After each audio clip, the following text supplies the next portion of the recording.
Savages, what is good, you beautiful bunch of savages? Primetime 93 is here, finally. Apologies for the short delays, had a couple of technical issues leading into this one, but we have one hell of a card set to go. Joining me in the commentary booth for this crazy card that we have set up here is the one and only Mr. Humbledink. And filling in for the weekend is the man behind the scenes, the one, the only, Doctor. How are you doing, lads? I am doing fantastic, Cyrus. It is PT93. I'm excited. I know the audience is excited. We've got a hell of a main event, a hell of a card in front of us, Doctor. And the weekend is here, and so is Primetime. Yeah, the weekend is here for certain. A massive main event, as you can see. KM Fonte versus... KM Fonte? KM Caliber versus EK Fonte versus... Yeah, that one and all. Yeah, the welterweight division, that's going to be one hell of a fight. The rest of the card is stacked from top to bottom, and you've got to imagine there's going to be non-stop action, non-stop fights, non-stop KOs, and of course, the Primetime Guarantee. Yeah, that's the Primetime Guarantee through and through, my man. We get knockouts thick and fast within this promotion. Don't blink, Mr. Humbledink, as we kind of get into these first couple of fights, but I wanted to point out one of my kind of highlighted fights of this evening is actually the co-main event, brother. These two guys, they've been on a bit of a rise. Obviously, Goat has been around doing the work since he's joined B3. He seemed like a reformed man, able to put the hands together as well as that relentless grappling. And he's going up against Professor Potato, PP out here, making a rise in Primetime, brother. Co-main event, kind of like an interim belt sort of spot, unofficially, if you will.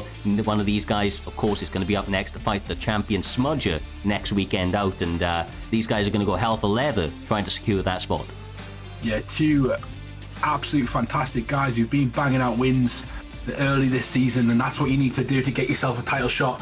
Only a few fights each, but that's what you need to do. You got Professor Potato sitting at 3-0 undefeated versus B3 Goat, who's 3-1. So these two are literally fighting out for that big spot against Smudger. And to be honest, Cyrus, I don't envy them, you know. I don't envy them. It's a tough spot, brother. It's a tough spot. Look, a couple of things that we should highlight very, very briefly as we're at the beginning of the card there is, can see a few of you asking in the chat, is the main event for the title? You are absolutely right, guys. It is for the title. Unfortunately, situations have transpired, and that has led to there being a vacant title out there.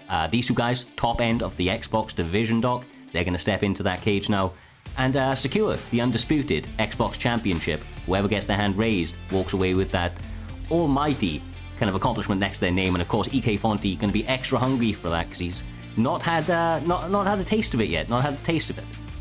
Yeah, he hasn't had a taste of it. Very short notice as well, so you've got to imagine in front he's going to want to come in there, get it quick done, rush in and get it all done, dusted as soon as he can. That's one hell of a main event to look forward to, and I think both, I don't know which way it's going to lean, to be honest, Humble. I think either one of them can definitely take it here. Yeah, definitely, and it's such a big opportunity for both guys. They're coming in. Caliber was already getting that sort of spot, but Fonte has jumped into a position that he couldn't have imagined earlier on in this week. Cyrus, he's getting an opportunity at gold right now and putting himself in those history books of Primetime for season 6.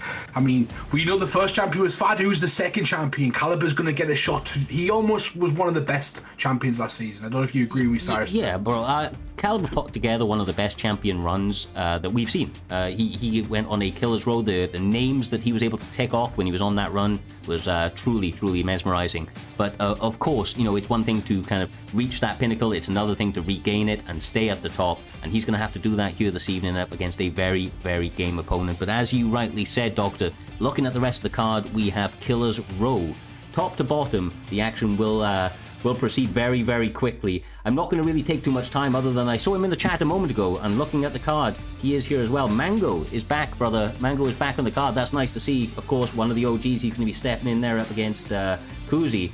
12, he's 17. I imagine that's going to be a very, very fun one. You know as well as I do, Mango brings a lot of action to that cage, and I'll be interested to see what his opponent's able to do across from him, being so highly ranked. Yeah, slight correction on that. It's actually KM and Lilo. It is updated on the graphic, just not updated on the card we're looking at in our chat right now. Fair enough, which fair is enough. Always fun. Even better, brother. I'm not going to lie to you. You're going to see Lilo on the card. I'll take it, bro. I'll absolutely take it. It's going to be a hell of a war. Lilo versus Mango. Mango coming back. He has been on aired a few times actually as well. I think he's been jumping between consoles, so this one, of course, will be over on Xbox this week.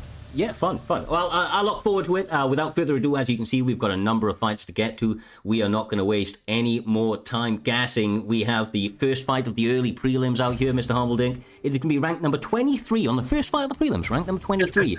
And that's going to be, I don't know how to say this guy's name, Hakkai, UFC, up against Noble. Both guys 1-0. Somebody's O has got to go. And that time, brother, to find out who that will be, is right now. Excellent, and here we go. Who we're going to be getting, because we do have a 4-star rule, essentially. I'm pretty sure I've seen Noble talk about using Bo Nickel. I've used him as well, actually, in ranked here, and he's not got bad striking. He's got a good rear head kick that if you want to use it. Nice jab straight. He does, of course, suffer in terms of submissions, which I do find it a questionable pick, at least from Noble's point of view. Noble notoriously known for his use of submissions. Evidently, maybe this time around, he just wants to show his use of wrestling and that technique there. But with Kevin Holland being picked by his opponent, I've got to imagine maybe we're going to see an up kick KO, maybe, if this is possible. You never know. Not this game, Joe. No, this game. Jake from Death can happen. Bro, they said that about the UFC, Humble. They said that was you couldn't do it in real life either. This man knocked Jack Ray Sosa off his back. We might see the first ever up kick for UFC 4. If anyone can get it, it's going to be with Holland. Imagine it happened. Like, it would be. Well, they added it in over the weekend and we didn't know about it. I don't know. I mean, it's interesting to note. We've got Dino Gamer in the chat, who's obviously a heavy grappler. Traditionally, we saw him strike last time, of course, but he's saying that Bo Nickel is terrible. I've not actually got to use him myself, so... I was going to doesn't feel great, to be fair. It's really annoying. Yeah, I was going to say, I don't like using him. He's very grappling heavy. It's almost like using Kamzat Chimaev. It's not like the meta pick, essentially, but we're in 4 stars, so it doesn't matter. I know Kevin Holland's got great kind of boxing, really good unorthodox striking, a bit like Tony Ferguson on the feet, Cyrus. Nice, okay, well, I wouldn't disagree. He's very unorthodox. He's got like that kung fu thing, right? Oh. And he didn't throw that right hand there, Doc. I mean, I'm sure This would be a smart. Well, a takedown attempt going twice now, 0 for 2 for Noble. You got to imagine he wants to maybe mix up his grappling attempts and maybe use a double leg, go for the clinch maybe. Kevin Holland, on the other hand, Humble, playing on the back foot, just using that jab and straight to establish that distance, keep Bo Nickel away from him, seems to be the game plan so far. Yeah, it just seems to me that Nickel exerts more energy, there we go, when he strikes and misses than Kevin Holland does. It seems like, he's one of those guys you play with certain characters and you throw a few shots and you're knackered, Cyrus, if you miss a few, and other guys don't kind of do that. But Nickel seems like that on the feet at the moment. Yeah, and I mean, obviously, good for him, he's on the mat now. But the one thing about Holland, although it didn't go his way up against, kind of Hamzat, he does actually have some sneaky jiu-jitsu. Obviously, he has that rubber guard, forced his opponent Bo Nickel to go into stack guard, and now he gets the separation quite nicely out here, Doc. Obviously, completely polarizing different styles right here. Noble does really, really have to be patient up against... sorry, not Noble. Hakkai needs to be very patient here up against Noble, because Noble, if he continues to get takedowns like he did a moment ago, it could be an early night. Yeah, it could be an early night, but so far Holland has shown that he's able to handle it, get to rubber guard, force Bo Nickel in positions where it makes life easier for him to get out, and that's a 3rd takedown tonight. Bo Nickel, I feel like this pick is, especially if we were going to focus on this pick a bit more, it's very limited, I think as Humble was alluding to. Bo Nickel doesn't have the best striking capabilities. You see that head kick comes out, it is a threat, but he doesn't really have the hands to set up, and then Kevin Holland can just back out, throw a couple jab straights, work that side kick, work the teeps, keep that distance like he's doing now, because he's forcing Bo Nickel to engage. It makes life incredibly difficult to find room for a takedown. But he's been doing all right. Like, on the feet, it's very, very close. He has been exerting more stamina, but I do feel like he's been landing. Look at those shots right there. Like, he's doing bits of that, which is kind of nice. But Kevin Holland, naturally, on paper, Cyrus, has obviously got the better stats. Yeah. These two need to get going, Cyrus. I want my KOs, and I want them now. This is prime time. What are they doing? No, I'm joking. I could understand the first round reservation. When you come up against somebody that's like giving off I'm a heavy wrestler vibes, you just don't want to get taken down. He's picking it up, bro. He had me. He did. But that's the thing. That's what he was worried about. Yeah, it's very end of the round though. That's the part about your man, Humble. He was just going, okay, I need to secure this round. It's been kind of back and forth. Let's just empty the gas tank, empty everything I've got. Yeah, like I said, like, you don't know if you win in that round. That's way too close a round This is a game. You've got to do something to kind of set yourself apart. None of the best players that we watch each and every week, Cyrus, are kind of cruise. They try to win at all costs. They try to finish their opponents and damage them. You got to do it. You got to stay like a shark in there. Yeah, for sure. I mean, obviously, you mentioned it, I think, a little bit earlier on, and if you didn't, we're about to now. In the rankings, you get more points for finishes, and obviously, it's one way just to secure and slowly put together fights, but you'll never be ahead of the guys who string together a couple of quick knockouts, because ultimately, finishes pay in Primetime MMA, brother. Nice take on the back, Humble. Nice. It is, but whoa. Lovely momentum transition there. How did he get that? That was momentum. There's no way you get that. No one's getting that from the back. It's momentum transition. That's got to be a mistake, though, Docky. I've never seen anyone not block that. No, I do it quite a lot to people. Whenever someone takes my back because I fucked up a deny or something, I just instantly go for that because it's a momentum transition and it gets quick. So unless you pre-deny it, you're just going to get it, which is really nice. So if you're moving, we're educating ourselves here, guys. So if you're moving one way and you go and then immediately go to which one? Is the inside or the outside? No, not the way the person would get to a top mount, I think. And you can't stop it, momentum transition. Okay, that's interesting. I didn't know that. No, it's a bit like when you go to full guard. When you're in bottom full guard, you go to the full guard transition, go to half guard momentum transition. Let's practice that. Get your training and practice. I want to see that. I want to try that. I didn't know about that. So Bo Nichols on top. Sorry, Cyrus, we just went off track completely, but that is very. It shows the skill level. I didn't know that. I didn't have a clue. Gotta lose. That's what you get for having a grappler in the booth. It does, brother, and I can tell you that those momentum, those little kind of intrinsic things within grappling can really, really separate the good from the great. Ultimately, somebody like Bo Nickel worked so hard to get here, Doc. He's going to maximize these positions as he tries to cinch up his first submission. Not much in terms of stamina drone. You got to imagine this is wasting a bit of time, getting a bit of feel for how the submission's going. Especially, I think these are on about 100 ping or so. Sometimes that does affect overall submissions. So far, we spent a lot of the time on the ground. We did go a bit off course about my own transitions, but so far not much. I have to say, we got Naz and Dino in the chat just saying, "Oh, you just deny it like them." So I mean, maybe they're saying the skill levels, bro. That's what they're saying. Fair enough. I'm joking. As we've seen from Ridiculous to Naz recently, some people got different sort of reaction time than I don't. Does Kevin Holland just get fed up and just look at the stats? He was like, "Am I winning this round?" I don't know. He literally just went cruise control. He just pressed the button cruise control there, Cyrus. But I mean, it does definitely feel like that. He'd be like, Bo Nickel hasn't actually.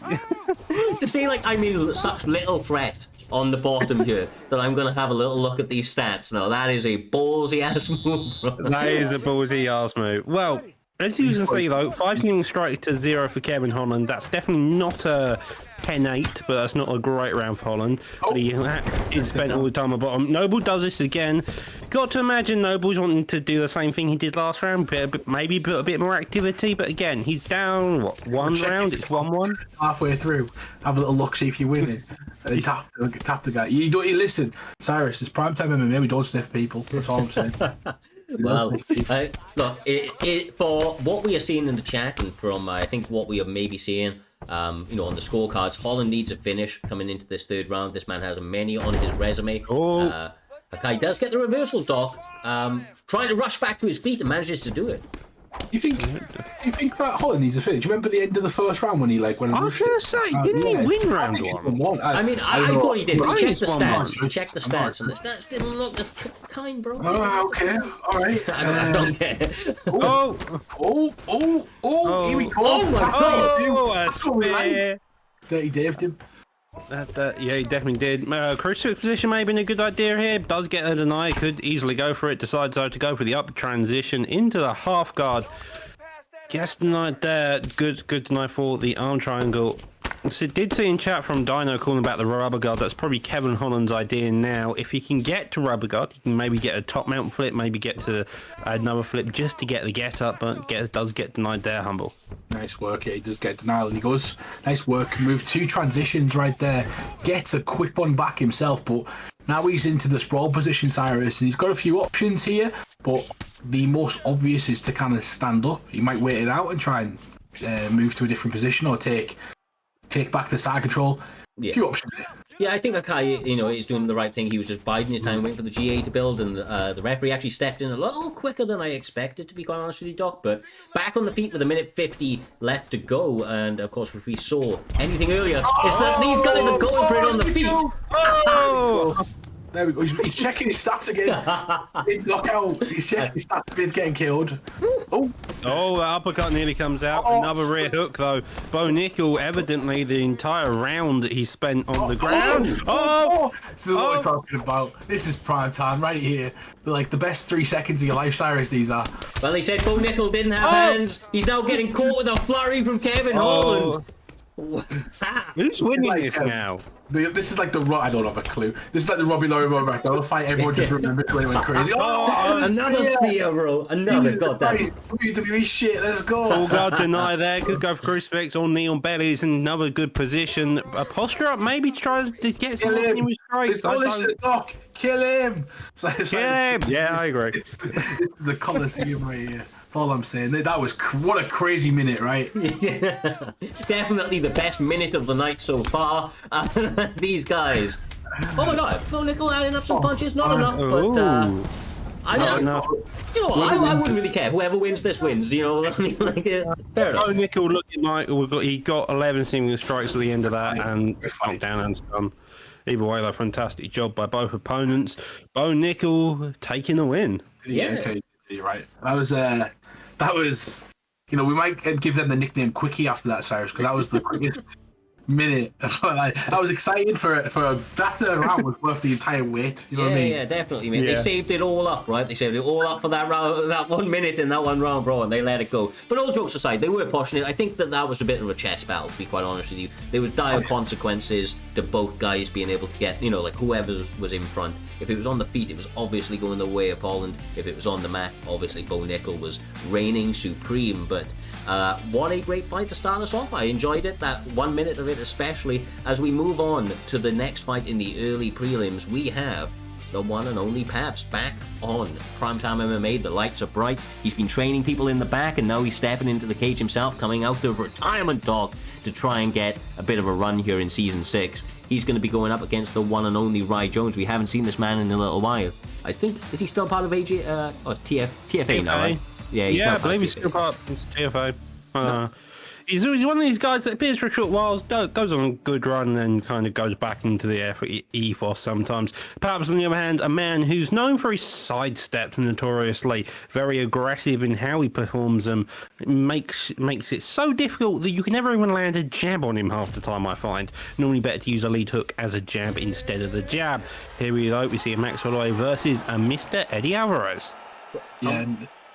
Go on. I was just saying, humble. He's giving away strategies for Pabst ready. I think he's betting against our fellow staff member. He's trying to get Pabst out of there early, man. Give him Pabst like that, Doctor. Oh, his controller's disconnected. He's He's got everyone in the kitchen to get the batteries. Oh no, is he going to make it back to the controller? This is the question. What are we thinking in chat? Do you think he makes it back in time? Is he going to respond? He responded. He's back. That's actually a bug on Xbox. Like, his controller didn't disconnect. Yeah. All right. Okay. I mean, to be honest, mate, who knows? Because I've seen 3 or 4 of these knockouts in here where people have beat championship players. Remember Aaron beat his controller died. It happens. It is true. Smudger as well. Celebrate the chat as well. Yes, Smudger's controller died. Well, Pabst starting off at a very steady pace, using the lead hook himself, working it. And the leg kicks coming out does get checked, and this seems to be Pabst's entire style. Walk forward, land a straight when he can, land the hooks, and he's having a fun time here right now. It's odd to see Eddie Alvarez taking some back steps, but understandable up against somebody like Max Holloway, who is definitely a forward pressure fighter. Great job from Pabst to take the center of the cage. I imagine that there's going to be a lot more of this as we continue, Humble. He's doing a good job of peppering that block and switching stances very, very effectively as he does so. Yeah, they're going to help him with his angles, but beautiful work so far to just catch him in the offbeat. Like, when Pabst is from 1 or 2, you'll see a combination come down the center, or he'll stand still and kind of counter after 2. So he gets a good few shots in whilst he's vulnerable. Eddie Alvarez is vulnerable, which is beautiful work right there. We see some of the champions doing that quite a lot. Pabst clearly learned from some of the good guys in the Xbox community. Yeah, Pabst low key, man. He is one of the kind of great players on that console. And honestly, Doc, you know as well as I do, sometimes taking time away from the game can make you a whole different beast. Although Ry Jones now landing, he's unleashing that inner doggy of Eddie Alvarez, letting those hands and kicks go, bro. Yeah, sometimes, as you mentioned, taking time away, resetting, you learn more patience, you just learn different quirks, you go, oh, okay, this may be an idea instead. Perhaps now working past that block, trying to put on the pressure as he does. Definitely feels like he's not playing max all the way per se to 1,000 cuts, it's more just your head health is going to be non-existent by the end of it, though. Nice work, yeah. He's catching him as well, like there, you know, in these sort of opportunities. I think like kicks are there, but obviously the danger for Eddie Alvarez is his boxing. He's throwing after you, he's throws. One of those tiff attack, going backwards and forwards, who can land the better of the strikes at the moment, Cyrus, and I believe Pabst is just kind of edging him out. Yeah, I completely agree with you. Honestly, I actually feel like for the most part, Pabst is actually kind of running away with it for my money. Yeah. Alvarez, Ry Jones has definitely landed some big shots, and when he goes first, he's definitely having success. But I feel like it's a belief thing. He's kind of getting, he's losing the mental game, I feel like, Doc, by that pressure that Pabst is bringing, and just being a little bit overwhelmed. Oh, Jesus. Oh, claps him. He claps him, Cyrus. He gives him a little clap. Yeah, no, it's that straight lead hooker perhaps that's causing all the issues. He's landed a couple of shots around and behind it as well, but every time he lands that lead hook, that head health suffers and the straight follows suit. Got him the knockdown there, and you can imagine that's just continue going on towards the end of as we start into the second round. I honestly think that the moment is getting to Ry Jones. I think the moment has got to him. You know, it's I see Evil Hansen in the chat saying, "What the fuck is Ry Jones doing here?" And look, bro, it's one thing to sit and kind of commentate on a fight or watch the fights at home right here in the kind of couch, but when you're standing across from a man like Pabst, it's hard to look good, Humble. It's hard to look good. Kick in, you get the bright lights, you get sweaty under the bright lights, you get great suddenly player as well, bro. He's just a great player. Yeah, like, no, exactly. Pabst is a bastard. Oh my god. He sits him down. I don't know where this heat come from. He's shouting, "I'm the best boxer in the UFC" at him right there. And crack him and scream at him. And DC sat in the corner. What the fuck's going on? He's got to be careful. Really, to become a highlight reel if he's not careful, because Pabst is out for blood. He's looking for a switch stance. He takes it down. Oh, he stays and get up. He says, Cyrus. This is, quite honestly, abuse. We may have to report him. He may have to go on some sort of register after what he is doing right here. This is not fair. Honestly, I want to see Alvarez do something big. He needs to get some respect, though, back off Pabst here. Perhaps really trying to make his claim towards the Performance Award of the night, it seems. 3 minutes left here in this second round. Eddie Alvarez knocked down twice, trying to find a shot of salt, but the switch jab stance is killing him right now. Yeah, this guy had some fantastic wins last season. People like Naz, if you remember that, Cyrus, there was some big wins. I believe he beat him in the Grand Prix to start with, and then couldn't go ahead. That was last season. He had some massive wins, but right now he's 1-0. He wants to get up there for a title shot. This is a big moment to say, "Look at me. This is all this is, Cyrus. Look at me." Oh my God! Knockout of the night. Bank your check right now. It's going to be hard to get one like that, brother. He was stepping into it, dog. He was moving off that center line, trying to evade the flurry coming his way, and Pabst walked him on to a one-hitter quitter. Beautiful work by the one and only KM Pabst.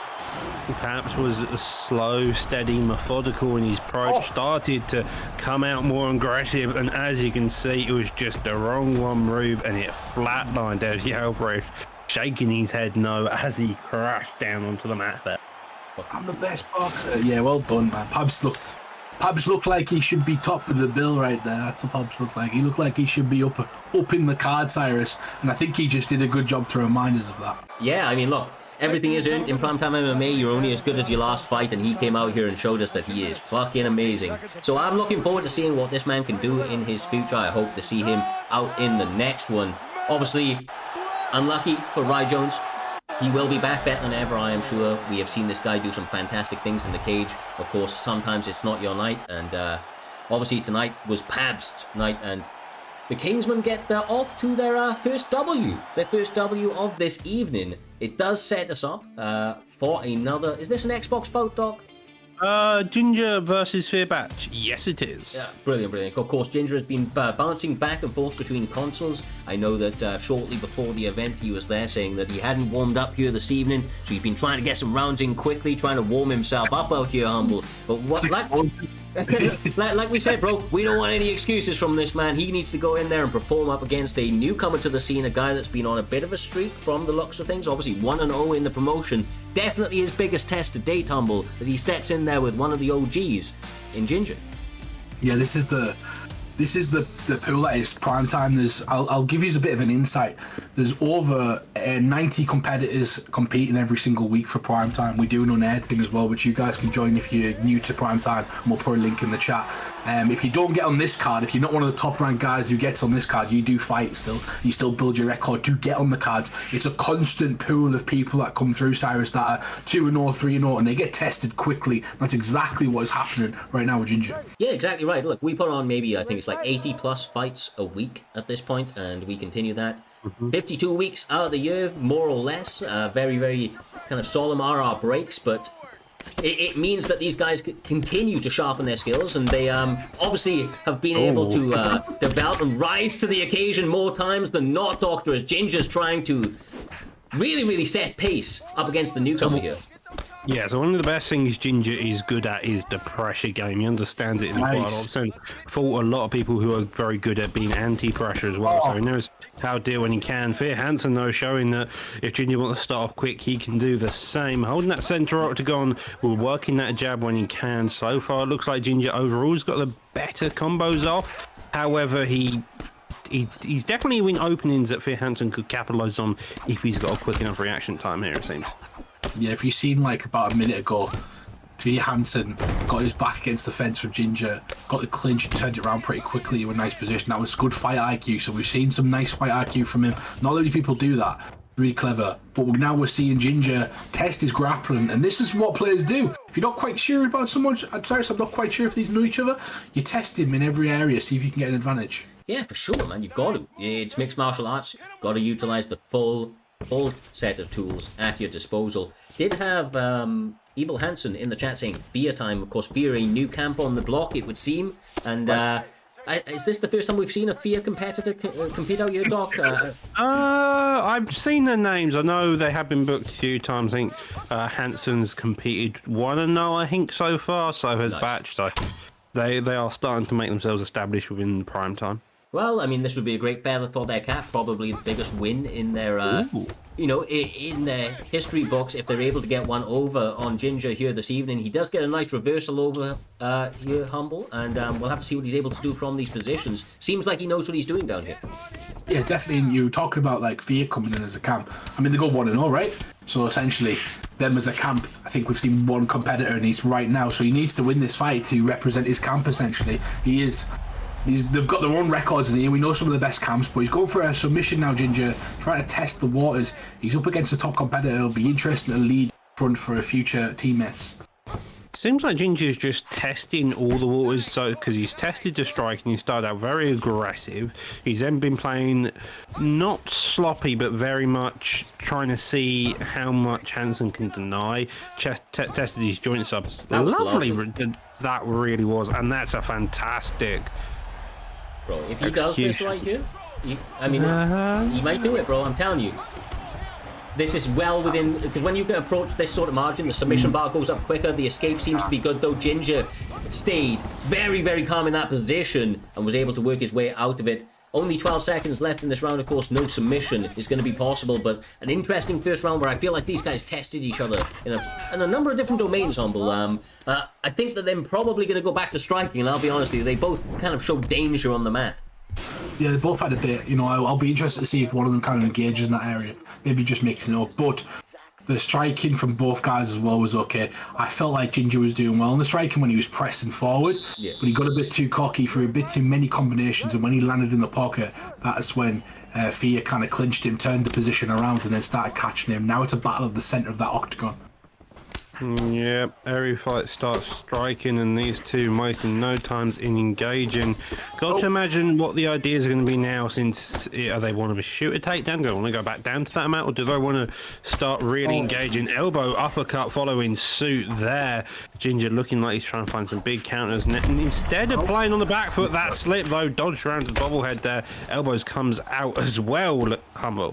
Yeah, this is really dangerous, and Fia's doing a good job. He decided he's not going to sit on the back foot, Cyrus, holding his own. He's kind of countering some of the pulls that Ginger's making, and then he's pressing the actions with a double jab. Back, beautiful work. Ginger is pushing it, man. He's honestly, I feel like Ginger is getting a little frustrated out here. This is more, a little bit better. He does get caught on it, but like he's pushing the action a little bit too much. He's been a little bit too reckless out here, Doc, and as a result, he's overextending, allowing Fia Batch to counter him absolutely perfectly with some crisp boxing. Yeah, interesting showcase. Someone I've never heard of the name or recognised. I know Hansen's, I'm going to assume, was former LW Hansen, so I'm aware of his existence. But new guy on the block is definitely making himself known, putting on a very good performance against someone like Ginger here. Yeah, he's doing that step back, that spot you love so much, and it made him win so many belts with it, and he catches a lot of people with it. He's caught me a few times with rank with that. It's the exact same move. It's very sneaky. I can see Hansen kind of using it. Ginger doesn't care. Bumps forward. Hasn't got warmed up, Cyrus. Yeah, that Ginger Ninja out here throwing out some sneaky shots. He's doing well. He's starting to compose himself, working his own game. Once again, the key is not to overextend as he finds a perfect counter, Doctor. Gasses out though towards the end, finishing off that combo as Batch gets more stamina back. 1 minute 40 left on the clock. Both guys engaging on the feet, playing like absolute monsters here.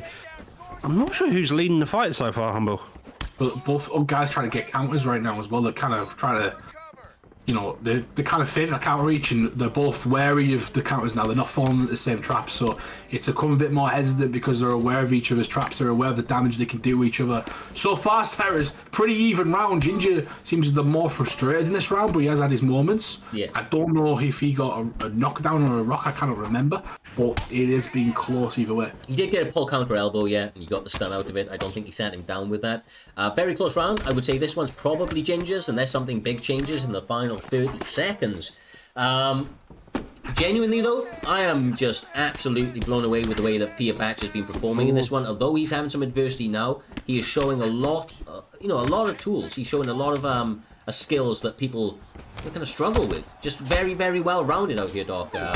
Win or lose, this guy's impressed here this evening. He had stock to himself there. Very good striking overall. Grappling seems very competitive as well. Round 2 going to the favour of Ginger by the looks of the scorecards. Round 3 is going to be where it's decided, Humble. Probably going to have a couple more hectic minutes of action as you continue into this fight. High stamina across both boards. You're moaning they want to be swinging quite high. That rear hook of Ginger seems to be his main tool, whilst the straight of Fia Batch seems to be his main tool here tonight. He went the same way again. You are correct on the tools there, Doc, but interesting work from Fia. Fia blocked he gets massive shot. He's got such good fight IQ, Fia. I'm telling you, there's times when he has a defensive lapse sometimes, Cyrus, a lapse, but going forward, he's got setups, he understands combinations, he understands danger. Oh my God! Understanding danger.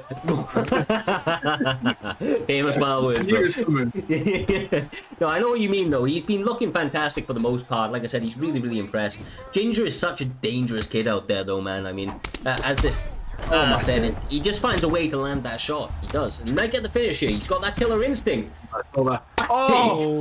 Survives. By the way, let's just get it out there because the chat's go crazy. There's two different Hansens. One is LW Hansen, apparently Fia Hansen or Fia Batch. I don't know which one's which. So Hansen thinks that we've been calling him by Hansen's name. We haven't, brother. We were just mentioning you as a teammate. It's okay though. It's okay. Hey, Fia Batch has been good. I like him. He's really good. I think he's good. Ginger's done so well, but I don't know who's winning this round. I think it might be Ginger.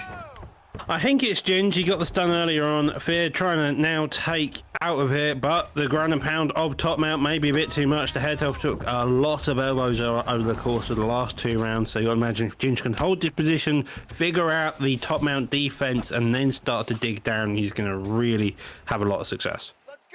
Nice work. He's just moved. Ginger's just keeping control, staying on top.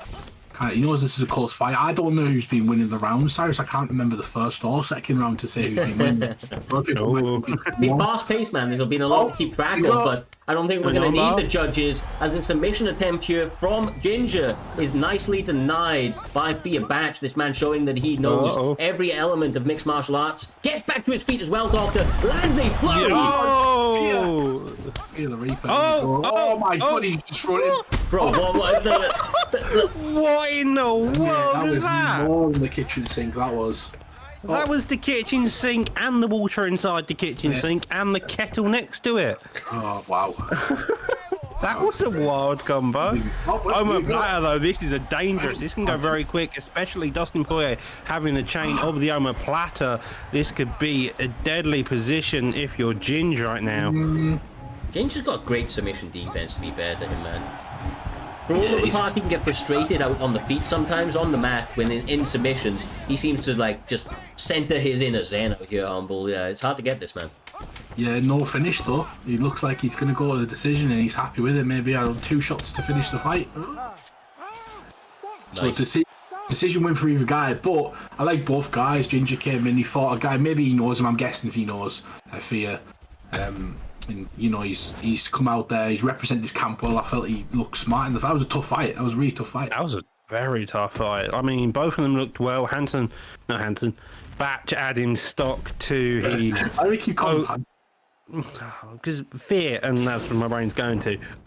Batch overall though, very impressive striking pedigree there. Good anti-grappling. Turns out though, Ginge just finding the elbow counters just enough to really cause chaos there and putting on one hell of a fight. Unanimous, it was Ginger, brother. DB Ginger gets his hand raised. Like you say, though, Fear Batch, no stock lost. He goes to 1-1, but up against an absolute veteran within the scene, and he showed a lot of good skills here this evening. Of course, a few things to work on out here, Humble. If he's able to be a little bit more composed in those later stages, especially kind of overthrew, and maybe, I mean, that big knockdown could have been the difference in the win, you know. But very, very fun fight, nevertheless, and it sets us up, my man, for the next one, the second fight of the prelims, and that is not between Raw Matrix. Am I wrong, Doc? Let me just pull that up. Sorry, brother. It is actually between Kai and Amazon. Cool.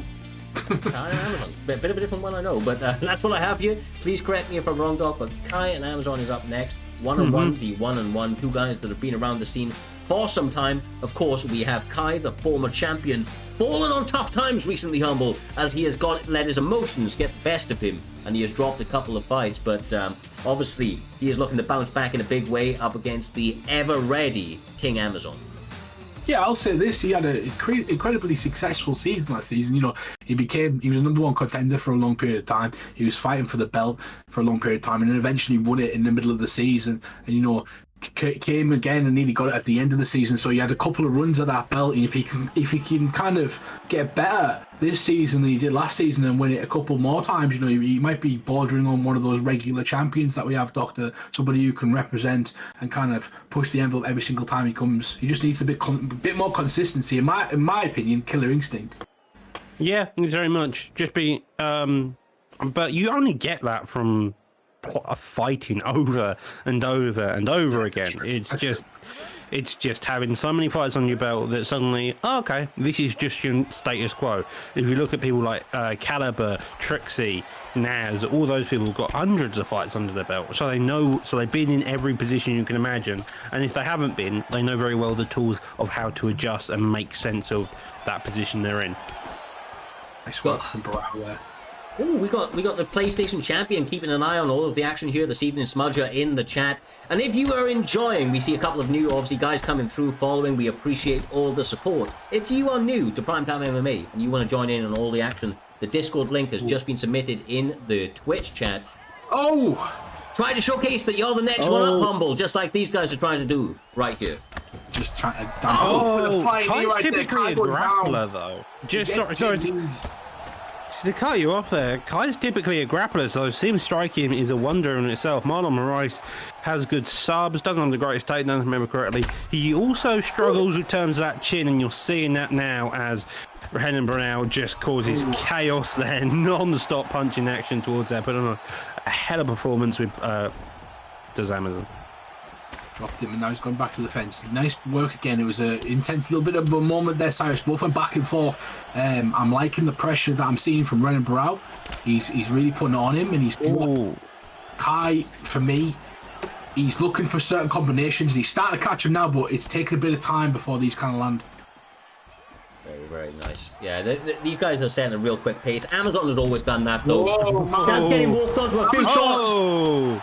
Kai does not miss these opportunities. Looking for the finish where he can, though Kai stringent in his defense. So as a head kick in return, rear hook comes out as well. But Amazon not wasting any time coming forward, gets stunned himself, digs down to the body, goes up top there, gassing himself out. Both of them going back and forth like at hell's pace right now.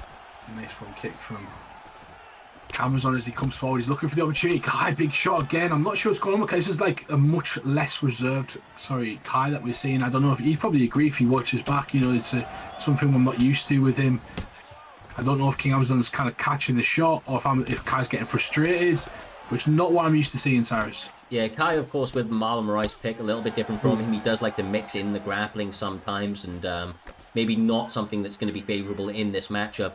But of course, you know, he may have just been very, very confident. These guys are not new to each other. Oh my goodness, man. Right hand sits him down. What is in Amazon's water bottle, Humble? Because this man looks juiced out of his mind. He's landing left and right, sitting Marlon down time after time. Oh, Kimura, though, comes out right now. Amazon low in terms of the stamina. Kai very adept in terms of his grappling, so he knows what position. Looking strong, however, you do have the issue of it's only 20 seconds left on the clock. If he could get this up a bit more, 10 seconds, a race here, Cyrus. Nah, man. If that was, more time. I take something. Yeah, more time. You're looking for another one of those opportunities. Bro, at this point, you're almost, like, if you could, like, you'd be pulling guard, right? You'd be like, come back down into my guard, bro. Come back down into my guard. You're looking for one opportunity on that ground now because you're thinking, with there, I've got a chance for a submission right there. He was tracking that so well right there. And Kai, I'm sure will adapt in the next round. We'll see how this is usually the best thing, right? Making it to the end of the round, Cyrus. It's like you get here and then it's like a refresh. Let's start again like the fight just started. Yeah, and the best fighters, you know, I always point out to Lomo, you know, the early part of the fights, they're just reading, they're just downloading their opponents, and now it's about stepping that up. I mean, I'll be honest with you, Amazon didn't need an opportunity to read his opponent, to download them. He came out here and threw goddamn hands, and they have all connected. Kai needs to become not as emotional as he's been fighting so far. And kind of go back to what got him to the dance, man. Nearly. He's trying to sneak one in right there. Oh, the heel kick gets sneaked in, digs onto the body as well. But goes again, drops him. Jumping on top of him now, looking for the ground pound instead, though. Goes to the top mount position. This is exactly where Kai wants to be. Oh, here we go. All that work for this. All that work for this. Where you go down, second round, Kai's on top of him, and he had some ground and pound. I don't know if there's like a connection issue or something, but sometimes they're kind of missing certain shots that you'd expect them to kind of hit. But Kai kind of nailed him right there, exactly what he should have done, and he's taken over now in the round. He needs to keep the momentum and use this grappling to get ahead. Yeah, for sure. Like obviously, there's a lot of time to work on here, and submissions may be at shorthand, especially with these denials. But as he cinches up this Kimura, we'll take a quick opportunity to thank Smudger, Fever King, and AO Pudgy for all the biddies and the Prime subscription. We appreciate each and every one of you guys keeping that hype train going. Gotta love it, brother. These guys appreciating the fights just like we are, Humble. 100%, we love it. It's good work right now. Kai, this is where he's masterful. You know, this is where he's brilliant on the ground. He kind of gets great denials in. He's got good pressure and brilliant top mount as well. He's going to block that. That is a mistake. This is changed. This has changed a lot. Yeah, Amazon main good top mount defense, though. Kai gets a deny there. That stamina is reduced as well, man. Allowing him to get those easy denies when he can here. So far, Looney, definitely looking like Kai's coming more and more into his own. Yeah, I mean, look, and this is the thing. He was a former champion. He's a guy that, like I said, had a bit of a fall from grace recently, but when he puts it all together, he's a very dangerous man. He's got a stamina advantage, pressing the pace. For my money, it's starting to look a little bit better. I mean, has Amazon kind of, bust all of his energy in that first round? We're about to find out. Big body roll, he's got the doubles stun there twice there. That second body stun. Oh, he gets it. Oh, my... Mate, what is... Oh, Jesus, he killed him. he killed him. Jesus, bro. Knockout of the night, fight of the night. I don't know. Jesus. Guy was doing so well. He's doing so well. That was a war. Amazon was just like magic hands. You know, that clearly annoyed Kai so much, right? That clearly annoyed Kai so much. He had to double think about rage quitting. He was like, I don't want to get suspended again. And then he was like, do you know what? I'm that angry. I'm going to leave anyway. He needs that time away, bro. I understand. Look, that's the thing. Honestly, I love it about Kai. He wears his heart on his sleeve. He brings, he really, really is an emotional fighter, and it brings for really entertaining storylines into his fights. But obviously, not the best of losers, let's say that. So, like, he doesn't get that one. Big W right there. A big W. That was a war. Yeah. Both back and forth action. Kai looking more and more dominant as the fight went on. But then Amazon coming back after looking like he was kind of tired and getting that hook when Kai threw that knee. That was just perfect timing, and he got the finish. That was a fight of the night so far. Is there a fight that's gone in that finished in the first round, Cyrus, yet, or is everything finished in the second and third? Second and third, I do believe, bro. Second and third. That was... Look, honestly, if they continue to put on fights like that, though, I don't give a single shit, brother. Like, they all action, yeah. That's why we turn up. This is a really competitive league, and we have the best players at the best. Our systems are based for that. When it comes to these fights, when it comes to this entertainment, you guys have the opportunity to entertain each other. That's the way you can create your own content. This is what we're doing right now. You guys are fighting. You have the opportunity. You put the limelight on yourself and say, this is what I'm about. And that's what you do each and every week. You essentially have a good time, and that's what life's about, Cyrus. Never mind prime time, just life in general. It's having a good time. That's what these guys do. Just enjoy it and fight each other well. It's obviously the journey, and quite honestly the community, right? And I'll take this opportunity for anybody that's new in the chat, that's been joining our Discord. What is Primetime all about? Primetime MMA is an everybody welcome format. Of course, the cream will rise to the top. Each and every single week, you guys will get the opportunity to sign up. If you sign up on time, you will get a fight. Uned or ed, you get that opportunity to build your record.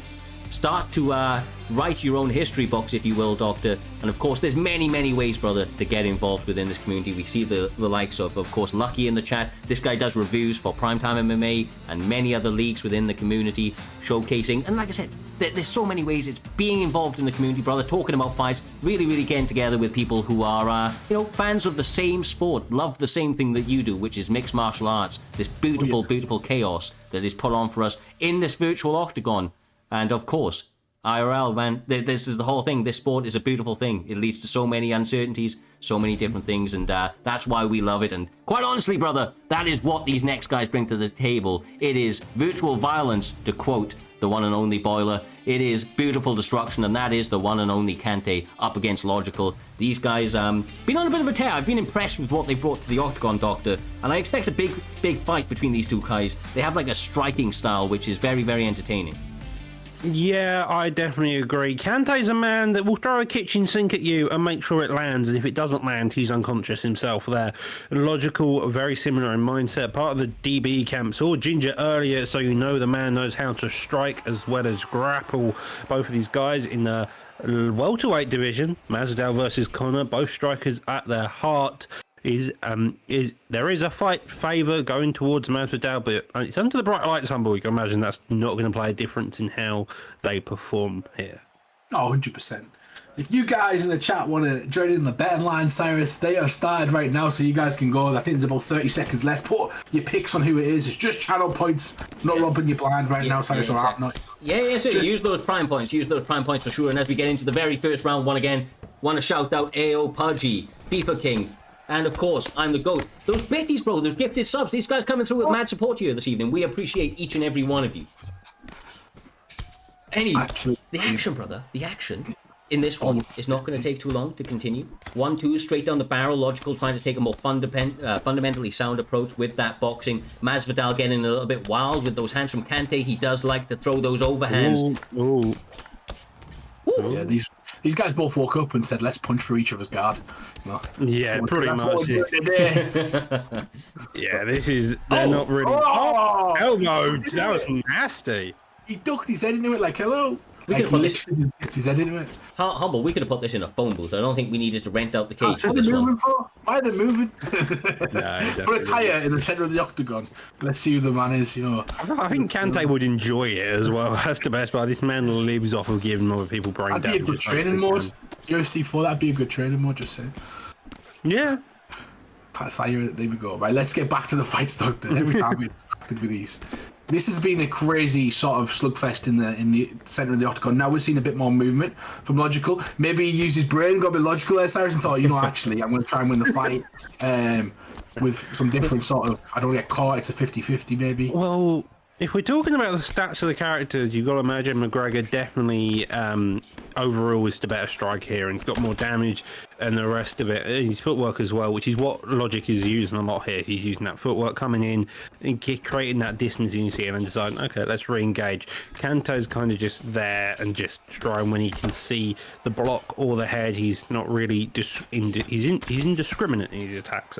Yeah, honestly, the one thing I would say about Kante, I would really, really like to see this man work in just some leg kicks into his game. He's got some nice boxing, but the problem is that sometimes with people using lateral movement on him, he has issues finding the range. Throwing in a leg kick, especially against a Conor McGregor with that wider stance, could pay dividends, but easier said than done, Humble, as we see Logical being a little bit elusive, although he did get caught with a couple of shots right there.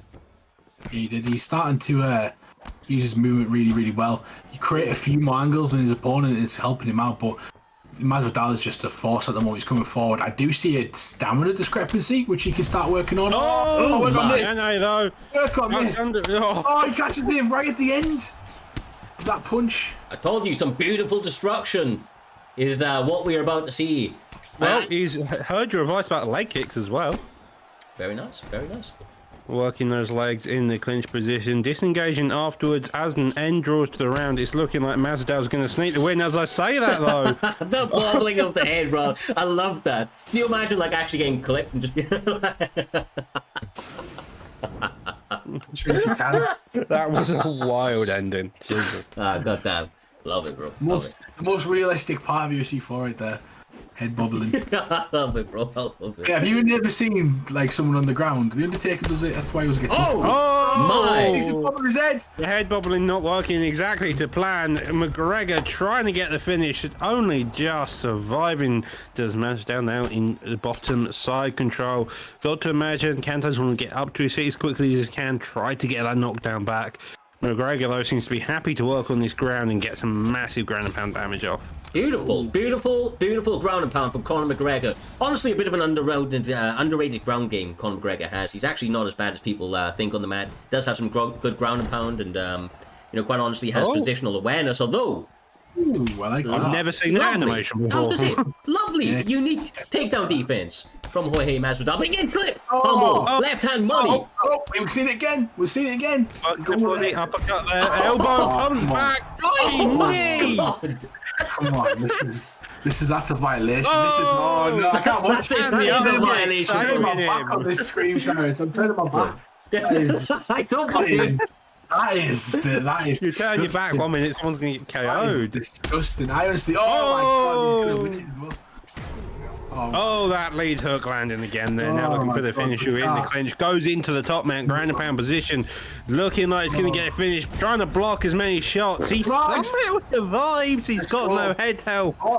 He's going to get McGregor gets the reversal. The crowd are going crazy right now. They're hoping Logical wins this after that.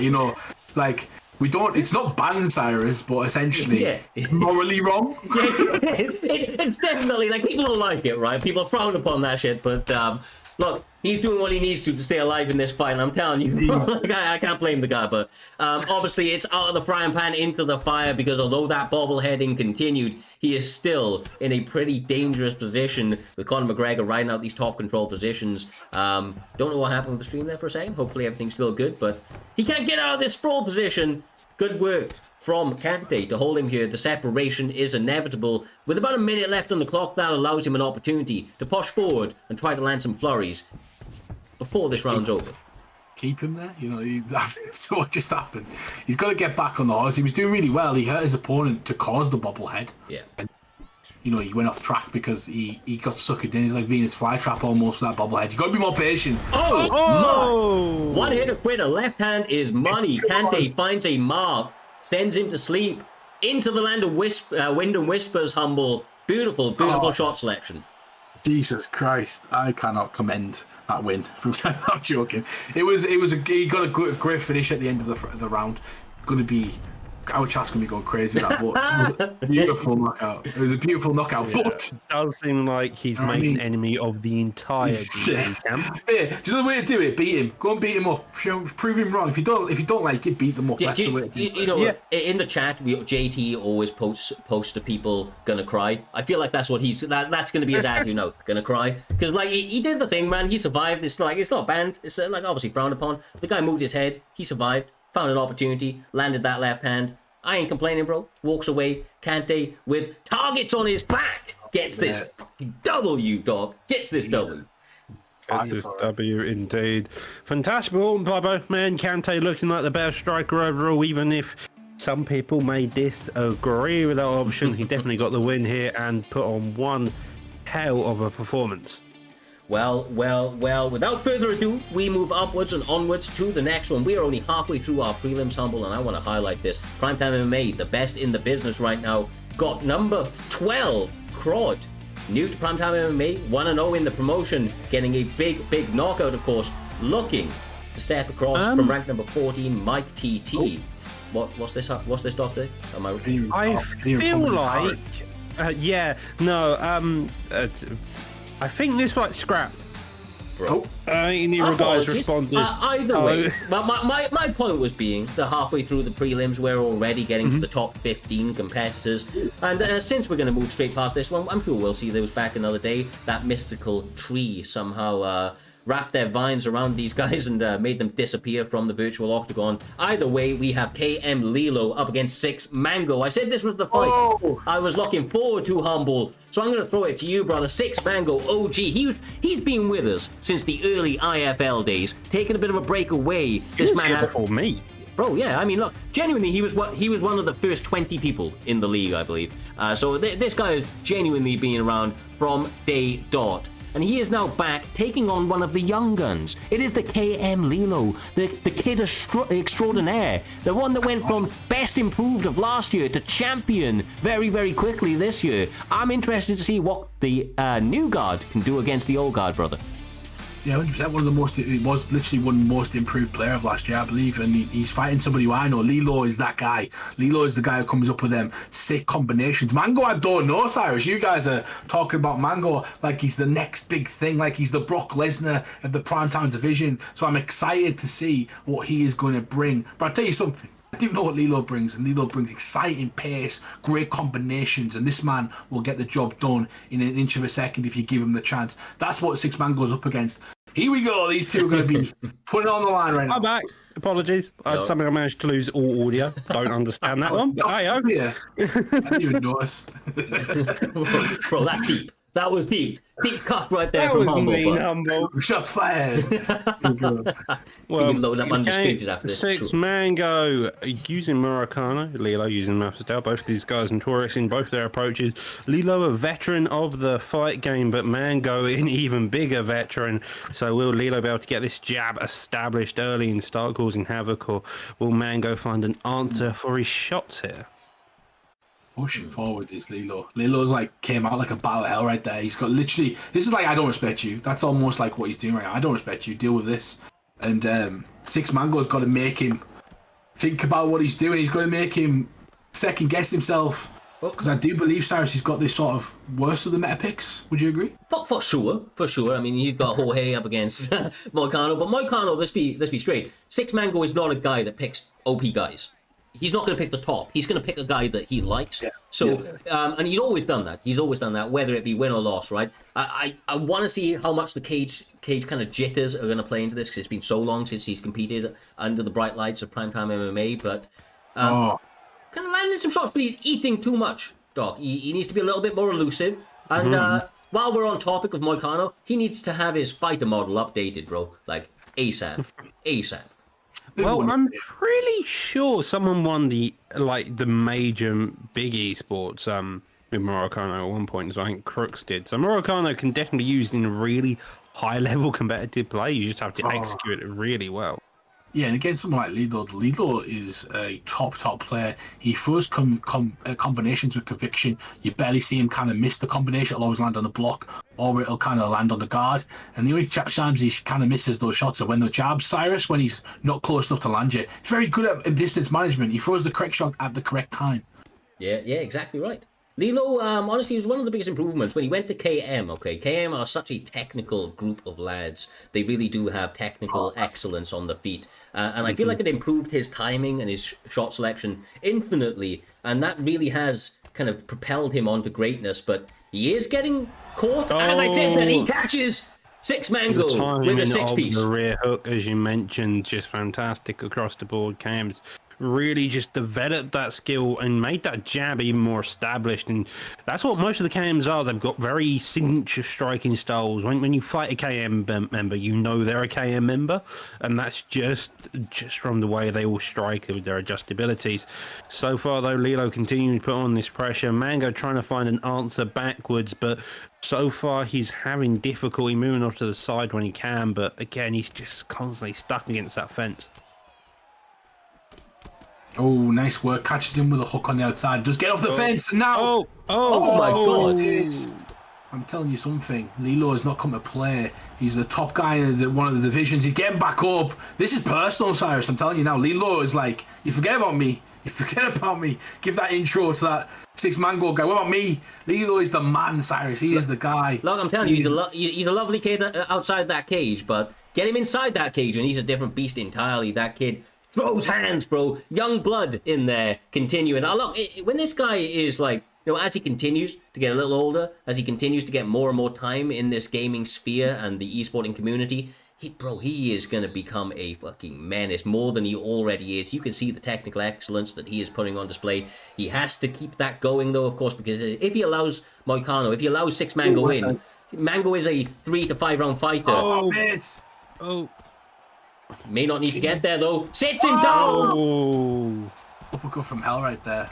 And he gets the finish. Fantastic performance there. Lilo just went non-stop, pedal to the metal across that board, came forward, just didn't stop, got that jab established, and just caused absolute mayhem, it seemed. That's crazy. He did such a good job. Lilo, fantastic performance. Somebody who potentially could have got performance of the night, depending on the fights. There's a lot of others to go, but he's put his name in the hat for sure. And it just, for me, Cyrus, like when you announce somebody as the most improved player of the year, and they get even better, just proves you're right. You were looking for these guys, these up and coming guys who were they start their journey as good players, and they continue the journey through that great player, and that's how everyone starts, right? It's everyone that gets better. But look, bro, and we don't say this with any joke behind it. Genuinely, people would not believe the amount of time and care that we put into Primetime MMA, not only for the events, but every aspect of it. So when we went back, we made sure that we looked into it very, very deeply. We checked these guys' records out. I remember us all sitting on some calls, going back and watching fights and everything, and this guy earned it, man. He genuinely did. I mean, his improvement was absolutely massive, and he's proved us right. He's proved that care, very, very right, and I feel like the care that we continue to put into it means that these guys continue to have a bigger platform. They care more about it, and they want to continue to put on the best version of themselves under these lights on these live events. Lilo has been no better of an ambassador of what's possible. Obviously, he continues to turn around, continues to turn up, and I look forward to seeing that guy on his meteoric rise back towards that belt. I would imagine if he continues to put on performances like that in either event, I'm sure it will be in short order that he will find himself there. But of course, Six Mango Difficult to come back after a long time and to take a short notice fight up against such an absolute freaking killer in there in Lilo. We will see him back better than ever. Commiserations for this evening, but KM Lilo reigns supreme here on Primetime 93. It moves us on beautifully there, Doctor, to the next one. And correct me if I'm wrong there, brother. That is Ben Beans up against CV. Is that correct, my man? Yeah, it is. So, CV's, as we've seen, former champion. He managed to miss the GP, got suspended for a bit. Now he's back. Now he's looking to make a run towards his title. So, he's expected to see him there. I'm a think, Humble. You know Ben Beans, don't you? No, I don't know Ben Beans. I've never heard of Ben Beans before. But I'm about to hear of Ben Beans, you know. You mentioned him in... Oh. You're gonna remember the name after here this evening, I'm sure, right? That's what it is. Yeah. This guy's 1-0 up against CV 1-0. I just want to point this out. You know, I always talk about how Smudge has been sending me, like, he sends me DMs leading up to his fights, you know, kind of with like, you know, like little lines and like statements about the fight. I've been getting the same treatment from CV recently, and I have to say I freaking love it. CV's been sending me messages like gifs going, I'm climbing Primetime's rankings like this, and just gifs of people flying up a building and stuff. I love it, bro. But this guy's coming back hungry. Sometimes, you know, even though that suspension, unfortunately, sometimes happened, wasn't fully in the control. You know, it is what it is, but now he's back. He'd had that time away. He was able to work on his craft, and the hunger was reinvigorated, Humble. He has that second wind where he now really needs to make that push. He has that desire to become Primetime champion once again, burning deeply, and he has to get through his next opponent in Ben Beans, who is ranked number 11. I mean, you may not have heard about him, but he's ranked number 11 this season after a big win on his debut.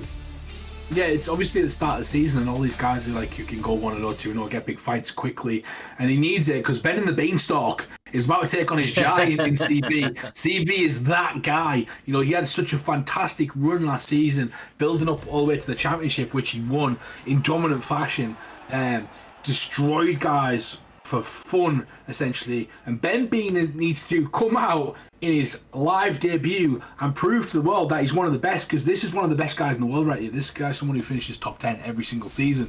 So CV is that guy. Is Ben Bean? We're about to find out, Doc. Yeah, so CV, notoriously a good striker, can grapple when needed.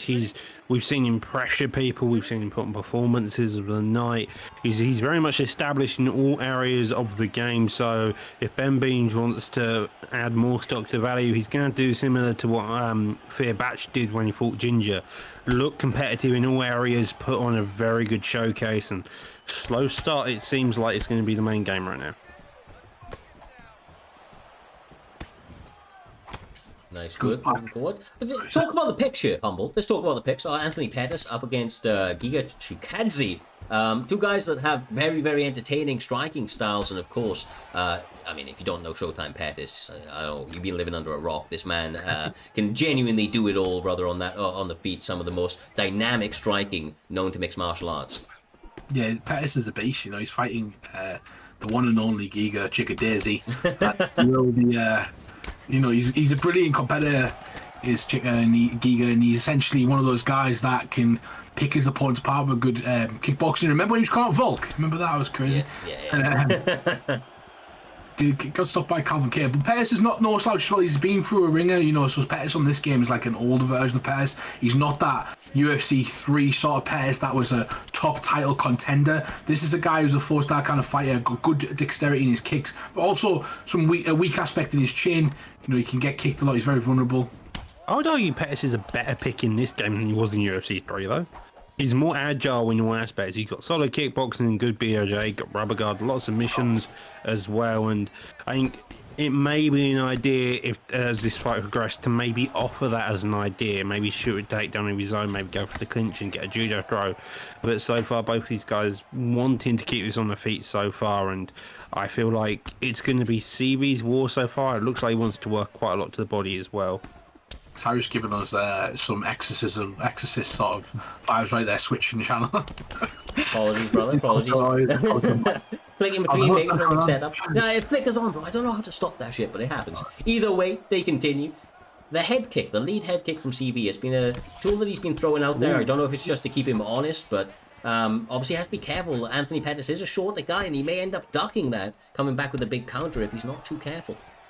Yeah, one of CV's main. So he's a slow starter. Remember he last season he like lost every first round for like a good 6 fights or something like that, and then he'd come out and kind of dominate the next couple of rounds. But it doesn't look like he's losing this round. But at the same time, he starts quite slow and then he turns it up, and when he gets you hurt, that's when he's incredibly dangerous. What I'm seeing at the moment is a lot of false pressure. So he presses into his opponent, throws one sort of shot, so lets opponent miss the space, and then continues the pressure into his opponent, and does that over and over until he hurts him and gets him vulnerable. Oh, that's a good stuff there, especially in such a crucial round. Trading shots there, pullbacks on both ends, switch kick to the body as well. Good end of the round, very... Jesus, How bro. convert to a knee? I don't care, bro. Like, that was close. The pull elbow into the pull front kick to the face. I don't know, man. These guys getting dangerous out there. They're living dying by that sword. You know, it's really, really a game of millimeters. Not even inches here. It's a game of millimeters between these two guys as they're really trying to get off that big kind of crazy shot to try and clinch the show. But Anthony Pettis with that boxing might even have a slight advantage, because I don't feel like Giga's playing to his strengths, you know, utilizing the range. Humble, I don't know if you agree. He's not really playing lengthy here. Hard to do it against someone like Pettis because he's also similar, and CV's got a style. He's one of those. There's a lot of players like this who, no matter who you give them, they're going to play the same sort of way because that's their style. Essentially, their fundamentals is what make them a great player, and that's what he kind of does. His footwork's always leading with a jab. It's always kind of coming forward you with angles. He changes stuff up, and then he picks the pace up as the fight goes on, and that's what he's going to do again. I don't think he's kind of fighting in a simulation of Giga. No, the main thing he's doing with Giga is using that switch kick effectively. Decided against it now. Uppercut comes out there as well. Again, very close fight until it wasn't in the first round. So you got to imagine that's kind of going to go the same way in this second round here, Humble. Oh, nice work. Nice work. Well, I thought the first round was quite close. There's a lot of people saying Ben won the first, some people saying CV. Ironically, his campmates, you know, so I don't know, Cyrus, you can't tell off the chat. We don't know because it's a blur. Yeah, it is a bit of a blur when you call it. Like, especially when these guys are giving you so much to work with. It's not like these guys are dulling this fight out or trying to, you know, buy time. They're really trying to set up different techniques and work into setting up some sort of you know, big counter. Just like that, Giga lands the body kick. Pause it on, Doc. Pause it on very, very nicely. Yeah, now starts to pour it on more, getting the stun there, Humble. You got to imagine if you're Giga, you're just continuing on this pressure. You got 2 stuns back to back. You can just continue forward. Yes, the third uppercut, knockdown, following suit. Backs off, doesn't want to play too aggressive. Digs down to that body though. Oh, that was a close uppercut. We're about to see a murder in this cage. Like, genuinely, this is savagery. Oh, CV. Oh my god. Again. Change his stance. Look, he goes to the body. Oh. He nearly got him again. Honestly, Jay Dan will be going crazy if he's seen that again. No, he hates that when you throw a head kick after such a dominant. He could get knocked out in one shot right there, Cyrus. Yeah. You saw him get knocked out earlier on as well.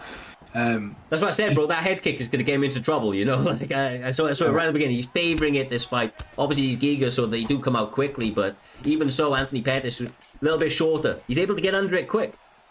he's trying to set up through the body kick. So, I mean, makes sense, but yeah, at the same time, it's one of those risky moves. Not say he's timing it well. Good reads though by Pettis being made. He's now on the defensive. His body is constantly blinking. His head health isn't too far behind. CV though putting on his pressure humble, and it's looking like if Pettis isn't careful, he's going to get knocked out within the next minute or so. Yeah. Oh my god! You got Smudger in the chat as well, the current champion, saying CV. Oh! If you want to fight me, you've got to do better than this and show me something. And that's exactly what he did right there. He showed him something. CV is a future title contender, Cyrus, and he is here to do business. Bro, I've said it about CV before. It was part of one of the last promo packets. This guy is the truth. I believe in this guy, man. I believe this guy's got some serious skills. He's able to make great adaptations. I look forward to seeing his rise up these rankings. Obviously, there's going to be tough tests along the way. May not all go his way, but if he's able to perform here like in the future like he did here this evening, I feel like he's got a bright future ahead of him. You know, obviously got tested, Doc, but he was able to answer that test. He was able to make the necessary adaptations, and ultimately, when he got momentum on his side, it was one-way traffic, bro. He fucking tore away with those combinations and sent that, basically sent his opponent to the mold. It was not a pretty sight. Yeah, no, he executed perfectly. It was a very slow start to begin with, trying to figure out different moves and ideas. And then, as soon as he figured it out, he just continued on. And then suddenly, all of a sudden, he was the one leading the fight. And suddenly, Ben Beans had no body health left. Yeah, he was really chipping away, Cyrus, during that round and those fights. And that's what he does. Like, we say he's a slow starter, but when we look at someone's body health in the second round against CV, consistently over all of his fights that he had last season and in that fight there, that's usually where the body health is, just about half, and then he just starts picking it up and killing them. Yeah, exactly. Well, brother, look, I am honestly on the edge of my seat here this evening. These fights are continuing to heat up. The primetime guarantee, pure and strong under PT 93.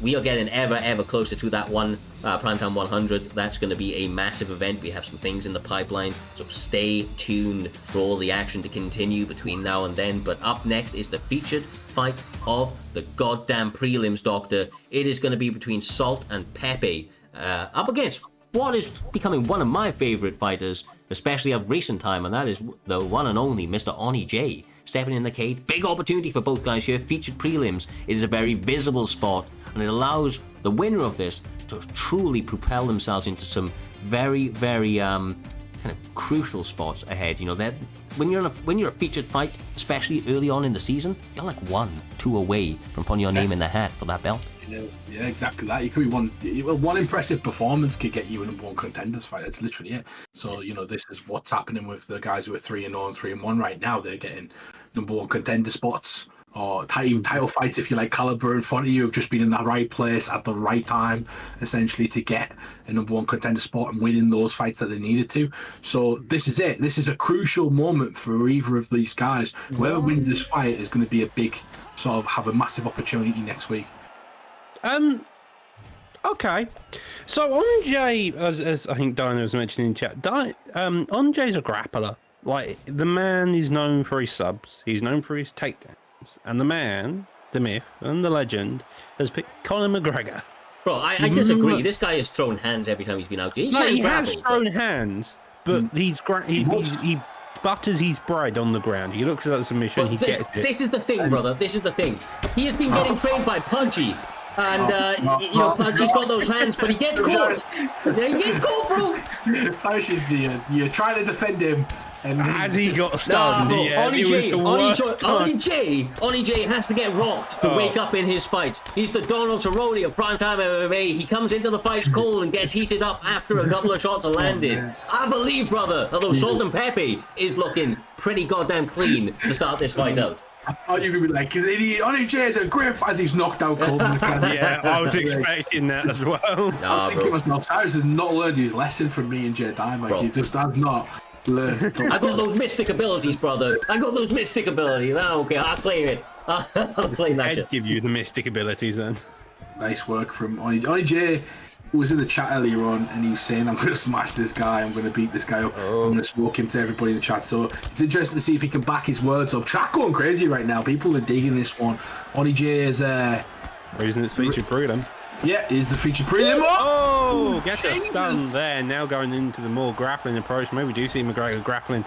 Get up low by Masvidal. Up onto the feet again we shall go. That slip hook uppercut causing chaos, working that block towards the front. Opening gets a knockdown of his own to Salt and Peppy.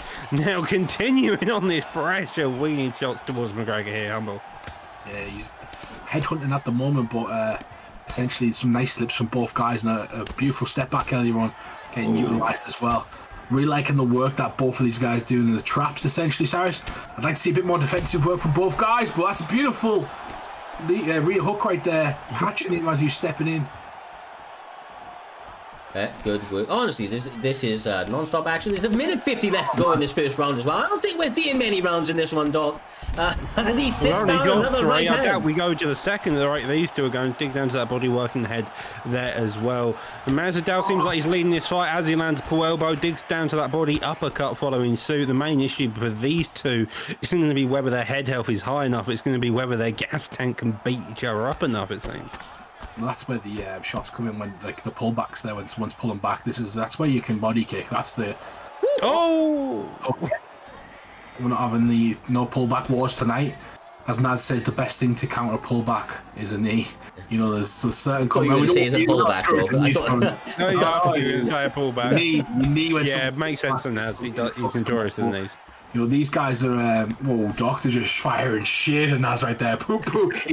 Honestly, Doc's come out with a loaded gun tonight, Sarah. So I don't know if you've noticed. He has, bro. He has, Brian. Honestly, bro. I'm just saying. I don't ever see him. Just going to say from Primetime representative there with Doc. Some of us don't share the same opinion. Just as Doc fires loaded guns out. The overhand though lands there, finishing off the first round. Nathan puts on one hell of a fight so far, looking like the striking ability of Andre's having a few issues, but he's using McGregor, he's still got the power, and he's still in this fight. Can go away. It's MMA. I love it, Naz. I love it, bro. Naz wants to fight you in the chat, Doctors. You versus Naz next week. We're booking it. Steel chair match. Bro, he talked that talk. Now he's gonna walk the walk. I didn't mean it, isn't it? First fight in the card. I love it, bro. Genuinely though, knees are part of mixed martial arts. Throw that shit, bro. Throw that shit. If somebody's pulling like bobblehead and all that, throw that knee up the center. Test that shit. Wasn't saying in a bad way. Yeah, I don't know about that talk. I saw that look in your eye, bro. There was malice behind him, bro. There was malice. Just stand your ground. These sneaky little comments coming, you're getting called out, bro. I know you're gonna say it with your chest, bro. On stream, Doc. Well, Andre's the one putting on the pressure now as you're having to go at me. Andre starting to make this fight. But he gets stunned there. Body. Oh my days, beautiful work to the body. As Doc was saying right there, he just caught him clean in the body. Oh, Andre! Oh, it's coming! Nice. He's gonna get it. Oh my, he may be getting finished. He's not. Oh, can he? One shot away. Oh, it's beautiful work. Was he taunted? And a half. Was he taunted? Can't remember. Bro, I genuinely Salt and Peppy rising to the occasion, knocking out one of my favorite rising fighters in Primetime MMA right now in Oni J. Like I said, bro, this was one of those fights you knew was going to be action. These guys delivered, and to our viewing pleasure, we get a finish relatively early in this fight. Jorge Masvidal got those goddamn hands humble, and he let them fly once again here this evening.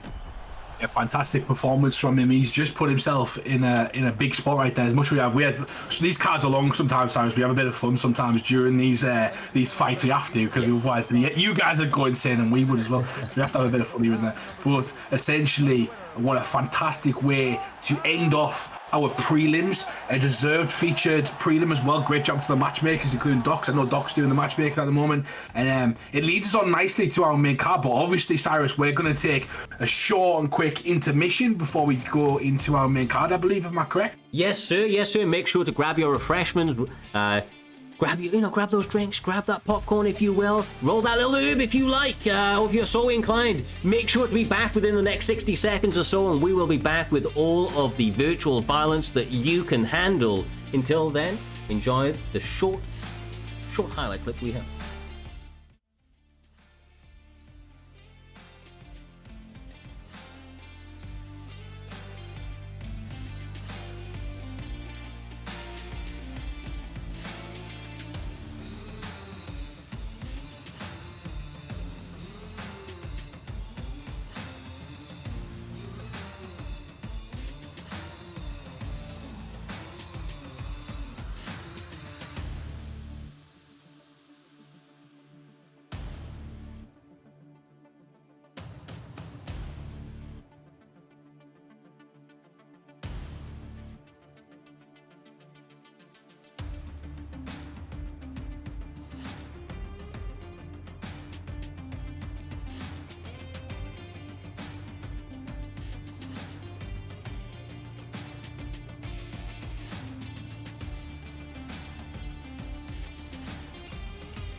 And we are back, Primetime 93. The action continues, Mr. Humbledink, the one and only Doc, joining me in the commentary booth, calling all of the action here this evening. The prelims, the early prelims, Mr. Humbledink, they were fire. This main card only going to continue to heat up. If you think that the carnage has, truly started, I think you're wrong, brother. The main card is where it really, really heats up, and starting off that action. Joining the main card once again is the Pug. He's back, brother. He's back, and he's going up against Versatile MMA, stepping into that cage. Oh yeah, the Pug is back. The Pug had some fantastic moments last season. The Grand Prix last year as well. Did really well there. And Versatile MMA really impressed me last time he essentially fought, even though I believe, if I'm correct, he beat someone quite good. I'm trying to remember. Doc, help me out. Let me get on the ranking sheet. No, okay. I didn't know. I thought you might know off the top of your head. No, that's fine. He's 2-1 at the moment. I believe he took a loss, actually. It might have been the last one, but he had a good performance. And this is what he want to do, bounce back in that one, put himself back up in that echelon. Cyrus will fight higher up in the card, maybe for a title shot in the future. He lost to the guy in the co-main event, going by the name of B3 Goat. There we go. Yes, sir. Yes, sir. Now, look, I ain't going to repeat it, but Webbo, that is hilarious, brother. We are going to continue. First fight of the main card. Absolutely. Absolutely underway. Pug gets that kick caught. Versatile MMA with Volkanovski channeling the inner bold power that he does have. Those hands, when they go, bro, like he can really melt people, in this weight class. He just has an incredible cardio out here, Humble. Yeah, sorry, I was still laughing at that Webbo comment. That was good. That was a good one. Yeah, you are correct. Even though it's a Blair Cyrus, because that comment, like I said, but the kicks at the moment come from both guys. The jab, the positioning in the cage, that's what I'm seeing right now. Pug's really good at setting his opponent up and setting up the head kick, Doc. He likes to set up certain varieties of head kicks, but he gets his opponent moving on the outside. That's how it kind of lands. Yeah, it's an impressive attempt here. And, I'm going to mention it. I swear Pug is the only man I ever see fighting this octagon. Yeah, we have people in the chat saying that, is this allowed? Not really, bro, not really, but ultimately, sometimes these things happen on a live event, especially, and the action is going to heat up right here, right now. I don't think we're going to spend long in this arena as the Pug sits him down. Pug is going for the kill. He gets it. Jesus. I'm really surprised he got that last one. Nice work from the Pug, stamping his authority into prime time again. Well, look, Naz was in the chat saying the host of that definitely is wearing sunglasses, and I'm telling you, Pug needs sunglasses because the future is bright for that man with action just like that, brother. God damn, he came out there, threw those hands. Got it done, bro. Got it goddamn done. Fight your opponent, that's hilarious. That's a new tactic. We see all Cyrus, we see everything. Saying this with apparently so-called tampering, playing with each other, and now blinding your opponent with your screen is the new objective. Bro, there's levels to the tactics at play. There is goddamn levels on Pug. He has just stepped it up to a whole new level right there, right then. That is. Well, what did I tell you, bro? I'm telling you, the main card, like all of these entire cards, the Saturday's events, of course, we stopped doing our Fridays for just a moment. The Saturday events, all of the action is pushed to them. It's just truly a melting pot of the best competitive action from both consoles, whether it be PlayStation or Xbox. And with that being said, especially in this season 6, Doc, you're a man that's been around for a long time with us in Primetime MMA, putting in an incredible amount of work. For those that don't know, truly one of the hardest workers in this esporting community for sure. But you have seen it all, and one of the things that you have seen is JT Viper on that main card. It's been a long time though. He has not been as active, he has not been as prolific recently, but he has bounced back. He's been talking a lot in the chat saying, main card time for JT, and he doesn't want to get pushed back down to those prelims anytime soon. So a big W is needed here this evening to beat Ali. Yeah, well, JT Viper's short notice replacement won his unaired fight, was in fantastic spot to compete against Ali. Now, Ali's this interesting fighter because he came onto the season undefeated. 3-0 last season, 2-0 this season, went on to fight Fad and then finally lost there. This time round, though, we're going to be in middleweight division. JT Viper coming in, looking to add another loss onto Ali's resume, whilst Ali's looking to build up his record again and get another title shot against a different champion, as you can see in the main event. You've got Pereira in red being used by JT Viper. You've got Prime Silver in blue using by Ali. Both of these guys evidently looking more for that striking persona instead of the grappling. And I'm going to point this out as well in this card, just so everyone understands. The next three fights that we have, all these guys are pretty much 2-0 or 2-1. So essentially, they're all fighting in a similar position for a title shot. You know, these guys, whoever the most impressive is, I don't know if we've announced who the number one contender will be essentially fighting, but put yourself forward, right? This is the opportunity. It doesn't matter where you're at. If you're 2-0, Cyrus, and you win fight in the first round or anything like that, you'll be fighting up the rankings higher than the other guys. Yeah, honestly, I think Winter's going to have something to say about that. He may be quoting me on some things, but yeah, genuinely, you are absolutely right, especially this early on in the season. We bang on about it because it's something that needs to be known. Early in the season, especially, a couple of wins can truly separate you from your opponents, especially if you're getting, knockouts or finishes. In this main card spot, it's a massive opportunity for both of these guys, and it's about who can capture that right here. Ali looking good using Anderson Silva, one of my favorite picks in this weight class, has a lot of traditionally sound striking that he can use.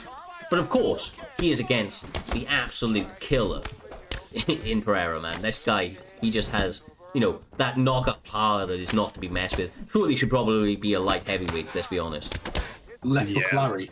Left hook Larry, bro. Yeah, best takedown in the game. Well, so far, Ali using a lot of body work, trying to stay defensively sound against that lead hook as he lands a lead hook of his own to the body. Saw a little bit of clinch work earlier using the knees of Mr. Anderson Silva. Want to probably go back to that as well, getting close, getting tight, using that fantastic clinch striking stat and really start trying to calculate. For JT Viper though, pressure and getting that lead hook established, it's level 5 to both the head and body. It's not a bad idea. However, we do see a takedown attempt there. Ali's got really good pace changing as well. Like he's pace changing. If you watch the way he kind of fights, if you count on what if he throws a single or a double, or if he kind of moves forward or backwards, he's got really good pace changing. He'll slowly do stuff, and then he'll just kind of switch it up nice and quick, pick the pace up for a bit of a while, and then go back to the singles as well. Get you kind of dancing his rhythm, mimicking his movement. If he fires 2, you fire 2, and then as soon as you become predictable. That's kind of what I'm seeing right now, Cyrus. Maybe he's really good at kind of picking those shots. Yeah, exactly. The shot selection has been sensational. Ducked under that spinning elbow with the body straight. Excellently timed. Made sure that he did not get clipped whilst still able to land the damage. And honestly, from Silva, I'm loving his body work. The jab straight into the body roundhouse on that open side. You can see the welt starting to mount up on the ribs of Pereira, but he's going with that real low kick out here, dog, and trying to attack the footwork of Anderson Silva and take away his base. Yeah, taking away the base, especially with someone who wants to be using a lot of footwork like Ali's doing right now, is a very effective idea. He just needs to find shots behind it to cover up. He's got a checked once or twice so far. Jab's been established as he pushed forward. Elbow also coming out of play. Again, lovely clinch work. That is fantastic use. He got pushed against the cage. He was getting pressured. Decides, okay, I'm just going to grab your neck and then circle out and then really cause chaos there. Slip hook also lands and dig down to the body just at the end. As you come into the second round, expect the body work to be more captivating, to be working better and better as time goes on. 'Cause that's what happens, Humble. As the body gets more and more destroyed, it becomes weaker and weaker, and you just run into issues. Yeah, of course. And like we mentioned earlier, the left hook is always prevalent. He needs one, JT. He needs to remember that. He's kind of letting Ali kind of switch up play on him sometimes. He is getting pressured against that fence, and then he pressures his opponent against the fence, and then he gets turned around against the clinch. So he's got to be ready for that clinch work at the same time, not be trapped there. So you got to constantly be thinking. But I'm liking the pressure for him. It's just the ability and the IQ and the fight style of Ali is causing trouble. Yeah, honestly, it's the body work, bro. He's making mincemeat of his body right now, and it's all on the offbeat. He's catching him at the end of combinations or at the beginning of Pereira's combinations, just like that, bro. I mean, perfectly timed. Couldn't prove my point any better there, Doc, as he lands a beautiful flurry and keeps JT on his toes. Yeah, keeping JT on your toes is what you're going to be doing. Keeping the off pace, playing more like a jazz musician than a typical pop artist as he starts to find his homes on his shot. Yeah, Doc. Look at that work right there, though. He comes back. Ali, just really impressive. Just really, really impressive. Mixing up really nicely. He's doing enough to kind of keep his opponent guessing. And JT, people are saying that he doesn't deserve to be in this spot, but he's 2-0 in prime time. It's all about your ranking. But earning that ranking, so he's earned those 2 wins that he's had, so he gets a chance right now. And this is what happens: you fight a veteran in Ali who's fought for a belt, Cyrus, last week. Yeah. And essentially, this is what happens. Those 2-0 records get tested, and you'll find out if the guy's good enough or not. And that's the way to do it in PT. Yeah, exactly right. And I mean, look, Ali has seemingly done exactly what you need to. Is he took that loss as a lesson, and he has come back better than ever. Genuinely putting all of the pace needed on JT Viber, who is taking this fight on short notice. It's a big risk for him, Doctor. Obviously, could have a massive reward if he gets a W, but he's been put through the paces here this evening by Ali. Yeah, Ali's working that body as well. There's a lot of talk about the pace because that's really what this fight has come down to. It's Pereira's long arms. He's difficult to strike with sometimes. Nice. And again, it's just the different mix-up, and the knee comes out of nowhere. Over in the ground and pound position now, decides to get up. Yeah, he wants to highlight. He wanted to He realised it's not enough to just finish your opponent, because there's too many people in the chat disrespecting JT, saying he doesn't deserve to be there. Ali trying to prove a point right now that he doesn't, and this is what we're seeing now from our long-standing guys. They're putting a beating on people who are coming in, Cyrus, and some of these guys are essentially not being able to hang, and that's what happens when you mess with the PT, the PT guys. Oh, collapses to the ground with a knee there. Well, I know if anything there, Doc. I haven't seen it, but JT was probably talking shit leading up to this, and it looks like Ali took it personally because he just put a goddamn beatdown out here on this main event, or main card even. Goddamn, Ali gets a 10 out of 10 here this evening. Fantastic work from this man. Used Anderson Silva beautifully, and I think that you were mentioning it earlier, Humble, the shot selection, absolutely impeccable, working indiscriminately from the body to the head, keeping JT kind of in realms that he did not want to be in throughout the entire fight, it felt. Yeah, he reminded me of CV in that fight, the way he was kind of pepping the body and using his shot selection so well. And Ali really has, I feel like we see this a few times, Doctor, where they have a fight for a title, they get put on the poster, we do some stuff about them, we put more promo into their name, stuff like that. You get a little bit of a taste for like that sort of spotlight, and all of a sudden the work that they put in becomes more prevalent. They're really trying to push themselves and really trying to get back to that spot. And I feel like that's what we seen with Ali right there. Really shined, really showed why he deserved the title shot at the fight last week. Yeah, he showed why, and he put on a very impressive performance there, as you saw, playing on the offbeat. Yeah, it was a fantastic performance. Well. I think with that being said, with that one in the history books, we move upwards, we move onwards to the next one. These guys both top 10 ranked opponents on the Xbox division. Mr. Humblebink, we have the third Kingsman here this evening. The Kingsmen are undefeated here on Primetime 93. Will KM Intro be able to continue that trend? He is 2-0 under the bright banner of Primetime MMA, and he is going to be taking on another 2-0 opponent who is ranked number 8 in Naz Nim. Honestly, these guys, they've been lighting Season 6 on fire, and it looks like these guys have come more motivated than ever, especially at the late stage of this game cycle, to really showcase all of the work that has been put in over the last year or so. I truly believe that Intro, when he's on, is one of the best players to ever grace this octagon, probably the most aesthetically pleasing striker, but it's about whether or not he can rise to the occasion here this evening and have that showcase up against BFAP's Naz Nim, who has been a recent addition to that team and has looked like a goddamn killer. He just seems like he's so well-rounded, he can take the fight absolutely anywhere.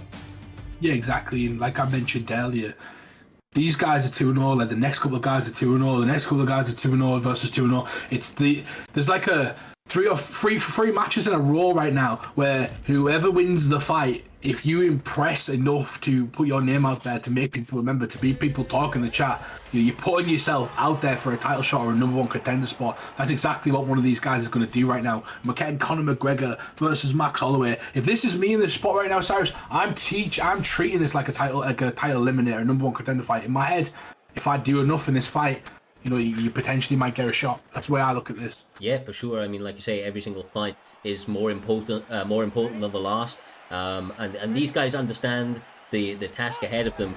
If you're enjoying Primetime MMA and you're new to the community, make sure to drop that follow button on either one of the platforms you could be watching on. And potentially consider dropping that little Amazon Prime button out there, brother. It's free, helps out the community grow, and these guys continue to put on and earn that Prime, brother. They put on Prime performances week in, week out, an early knockdown, early finish. Oh, I told you. That's what you do. That's what you do.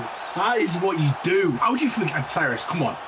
You look at that guy, 3-0, 1 minute KO in his fight against another 2-0 guy. That's what you do. That's what you do if you want a title shot right there. Brother. To make our lives easy in terms Prove me wrong. That next title shot. That he just came out, intro push forward, walked into a couple of shots. He doesn't even act badly. All he did, he threw a jab straight. Oh, he got That's caught. all he did.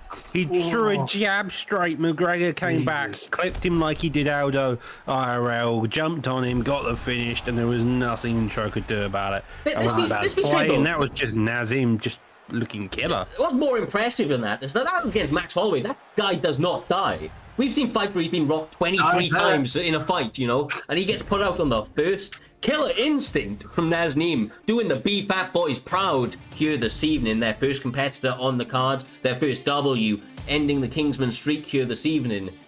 Whew, I'm a little flustered after that one, Humble. We always get one. We always get like that. That's one of, like, it's usually Jakey or someone that's doing that for us and just running out and kind of destroying someone without expecting it. You know, it's like a sneak attack. That's what just happened right there. Naz Nim got a sneak attack upon him. He just like threw a 6-piece, stood his ground, landed every single shot, and it was over. Great work from Naz Nim, and he's put himself in a position now where he can argue the spot. You know, you've got a couple of guys in front of him. It's now down to Dino versus, as we said earlier on, Doctor, MBK and BWC James. I feel like James might have stole one of Dino's teams or something. He's got two Team James, I think we're going to call him. Well, I know Dino has been part of TT. I can't remember if he's still part of it, so... I'll tell you something. James stole his nickname, that's what I'm saying right now. he stole his team. To Jim James, mate. He is out here looking to... to James. Bro, no. That's his nickname. James James. Either way, brother, I expect big things here. These guys obviously have seen each other a number of times in the past, 9-2 leading into this one, but of course that's not under the bright banner of Primetime MMA when the pressure is at its highest. Humble. Diamonds are fucking formed, brother, and we're about to see who's able to withstand that pressure, who's able to rise to the occasion here this evening. Dino has been on a killing spree. He was a grappler turned striker now, and that's a scary thought considering how dominant he was on the mat now that he has those hands to go with it. It looks like he's going to continue that kind of momentum here this evening after that big performance last time out. Yeah, exactly that. And I want to just say, Doc, before we go to it, such big spots right now for everybody in the Xbox division because the championship just got flipped up on its head. Anybody can fight for that championship, and it's up in the air at the moment. So essentially, we'll find out tonight. But you want to put yourself in a great position because anything can happen. Yeah, no, the next couple of Xbox fights is definitely going to be on their line. These two, the guys OPS, looking to put on opponents themselves, looking who's going to be in the next number one's contender. Just to note, although Dino's picked a striker, he has said in chat he's going to slam him on his head, so you've got to be wary of that there by James. You want to be making sure, even if you do get aggressive in the striking, always make sure you got your takedown defense going. Oh, nice work. Did you not find, though, that even though Dino's starting to strike a little bit, he favours some of the flashiness, which is what a lot of new strikers do, Humble, and that can get him caught, especially against somebody like James, who has had fundamentally sound striking up until this point. Yeah, he keeps getting clipped to the body like singular shots, but he's catching the pull right now. Stood on it, 3 or 4 piece, realised this guy wasn't moving back fast enough and essentially catches him with that last shot. He's going to try and grapple. This is what he does. Yep. Beautiful shot. I mean, takedown defense worked, but then the front kick takes him down. Up kick of doom keeps him in it, Doctor. Not that time, though. The spin heel kick, though. Spin heel kick, arm triangle, though. Finished the fight submission coming out. This one, sub of the year with Ripe. Dino trying to do a similar job here. Having a difficulty maintaining it. Gives up, now put into side control. Definitely a position where you can get in your belly and look for the finish. Looks like he's going for top mat now, Humble. Yeah, nice work, and you'll see if he can kind of get out right now and I'm just liking the work from Dino, like beautiful work on the feet. Like you said, he favoured the flashier stuff, but sometimes that flashier stuff's what kind of gets you noticed. It's more fun to do, than kind of meta sort of striking, Cyrus. And if you can catch people that are not used to it as well, that's kind of the key. Yeah, for sure. Didn't go tit for tat with Connor, right? Didn't he? He kind of mixed it up slightly, give him something different. Yeah, and that's what you need to do against Connor. I mean, obviously, so fast, he hits so hard. Got to bring something a little bit different to the table. But oh my goodness! Out of distance there. Just to point out, that was just out of distance for elbow range or boxing range. So beautiful work. He kind of knew his distance when he threw that kick as well. Yeah, near death moment for Dino Gamer in this octagon here this evening, but he is still on a winning spree. Continues to tune up Conor McGregor's face. You can see the damage wearing up thick and fast out here, Doctor. Obviously looking good, and if you're Dino, the confidence has got to be booming. James needs to get that respect back, and the only way to do that is to land something big and test that chin of Leon Edwards. Both of them look fantastic across the board. Now leaning down to that body. I was about to say McGregor's starting to put together a couple of shots, but he gets knocked down there. Jesus. Needs to go for the finish. Like, these guys are doing fantastic right now. I'm liking the work. Dino Gamer was catching him with big shots, good grappling as well. Didn't keep him on the floor too long though. He was kind of favouring the stand-up game, and no wonder Cyrus. He's catching him with massive, huge fight implication ending shots. Yeah, definitely, bro. Definitely, he's looking fantastic. There's a lot of support for Dino here in the chat as well. Quite honestly, he's getting championed on by a lot of people in the chat. Obviously, it is all down to James to upset the chat. It is all up to him to turn this entire storyline on its head, because right now Dino Gamer is on an absolute killing spree. He's doing everything he needs to put himself ahead in this fight. Almost finds that spin kick once again, but Dr. James using that one straight, trying to maintain distance better, and finds some range for his own striking. Yeah, McGregor has got a power strike that just hits like a truck. As soon as you land it, just about 500. Nice. The rear hook of Edwards, though, now starting to put on this pressure. Humble. Hook clips him there and looking for the finish. No, it's not. Oh, he had it.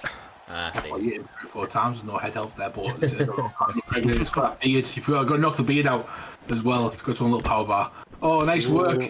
I feel like Dino Gamer could finish the fight at any point, and it's starting to become a masterful performance, Cyrus. But at the same time, I still feel like James is dangerous. Yeah, for sure. I mean, he's got Conor McGregor. He's got a left hand and a hook. He lands the 1-2. Sits him. No, I was going to say sits him down, but he gets caught. The uppercut sits him down, though, and the Dino looking for retaliation back, and he gets the finish.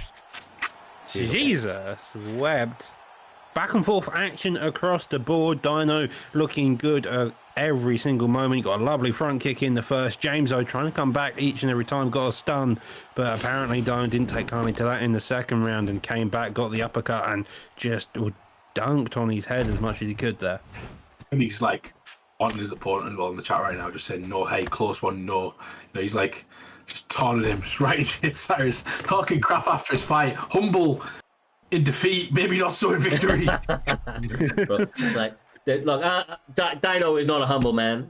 I'll be honest with you. He goes out there, he believes in himself. He's not willing to put it all out there and say that he's, he's next up, that he's got the shit. And right now, he's proving that he has leveled up tenfold, quite honestly, from a man that I always thought of as a, grappling problem, but not really much on the feet. He's now proving that he is the full enchilada, if you will. Gets another big W here this evening, and very, very thoroughly impressed with the advancements that he's made in his game. Beautiful work from Dino Gamer, and it sets us on a crazy pace as we burn through this main card. We have KM Winter up against Webo next. Winter gets a W here. He is likely in for that next title shot. He was the highest ranked opponent, or one of the highest ranked guys coming in. Definitely was in the short list of the guys that were going to be fighting KM Caliber here this evening. Of course, a dangerous man stepping across from him in Webo. Not just a killer in the chat with those comments, brother. He is an absolute killer in the cage. This guy has been putting together fantastic work. He's 2-0, as is KM Winter at this stage, ranked number 3 up against, I want to guess, about ranked number 5 from Webo. I don't actually have his stats here, Doc, but I'm guessing he's around that level. Webo is currently ranked number 7, 2-0, 2 wins on the trot so far. Looking to make it 3-0 here tonight. Got to beat a performance like Naz Nim to arguably get the title shot so far. Convince Naz Nim that you've done a better job than him. That's all I'm saying from either of these guys. Yeah, that's what 2-0, the idea is. 2-0, and that's 3-0. These guys have to do, like, they have to go out there. I don't know what they're going to do. He came out like a bat out of hell, killed intro before we could even blink, and then just shut the shop down. Let's see what happens in this one, because these two obviously are both 2-0. Big evidently someone didn't follow the rule of #ban Yan. Yeah. Well, we'll see if that comes to bite him in the ass. I mean, there's heat between Marab and Yan anyway, so I mean, I ain't mad that we're gonna get to see this, especially when there's a lot of stakes on the line between these two guys. There's going to be no love lost as they meet in the center of the octagon, trying to exchange. Of course, Winter going to try and work that traditional Kingsman style. You've got to imagine that Webbo is going to want to shoot that takedown early, try and take a little bit of a pep out of the step. Never mind, the hands might be there. Jesus, already starting out at a quick pace. Head kicks coming out, getting ducked. Takedown does happen. Trip now. That's a lovely job. Double leg bail into the trip, onto the full guard. Gets a posture up here now, starting to rain down shots. Webbo, a grappler at heart. The man likes his posture ups, like to do damage when he can, but he always makes sure he has position over anything else. That was a beautiful trip, Cyrus. That was an inside trip that he used right there to get him down. We don't see that often. I think it's a new animation, maybe. Yeah, definitely not one of the more used kind of things, but I will say that the fact that Winter was able to reverse the position so quickly there, I mean, that's going to be a lot of confidence for his ability and his, kind of chances on the mat. I mean, maybe he's going to look to showcase that this guy can do it, that he can do it all, much like Webbo can. You are absolutely right, though, Doc. Webbo is a guy that really does like to pour on the pressure on the mat, so to be put on his back now is probably going to be a little bit frustrating, but they stand back up, and that could be to the worst of Winter if he's not careful. Yeah, he's having a lot of success here so far. He got the reversal on the ground, as you mentioned, and now he's back to this style. He's part of the Kingsman camp. He knows how to strike. He knows where to do it. Even if he did have a head kick ducked, sometimes you're in the middle of the fight. It's a quick pace. These two have seen each other competing elsewhere, and so they're used to seeing each other's styles. So you can imagine they've still got a game plan to beat. Trip coming out of nowhere. Fantastic job. He realised, okay, let's mix it up. Let's be the one to engage with the grappling instead. Gotta remind them that Gary's there, Cyrus. It's a tricky one when you both stood in the same stance. Yeah. You kind of landed there, as long as you got that orthodox sport. If nothing else, brother, that's the reason to ban Yan right there. Do you know what I mean? Like, that's if for no other reason, let's get that. Cejudo has it as well. Yeah, but I mean, Cejudo's tiny, bro. He just kind of. We'll see if it'd be interesting to see, because he's been upgraded to like 100 cardio, if I'm correct, Doc. Who, Marab? Marab, yeah, Marab does have 100 cardio. He's a beast. A good recovery as well, actually, if I'm not mistaken.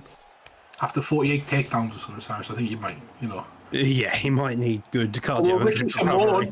That fight with Ricky Simone, I watched that back the other day. Ricky Simone was a fucking animal as well. It'd be an interesting fight in the future if they can get that one up. But, what he did to Peter Yan was ungodly. Yeah, he just non-stop. It was a bit wild. Yeah. Definitely check that guy's water bottle. That's all I'm saying. That's all I'm saying.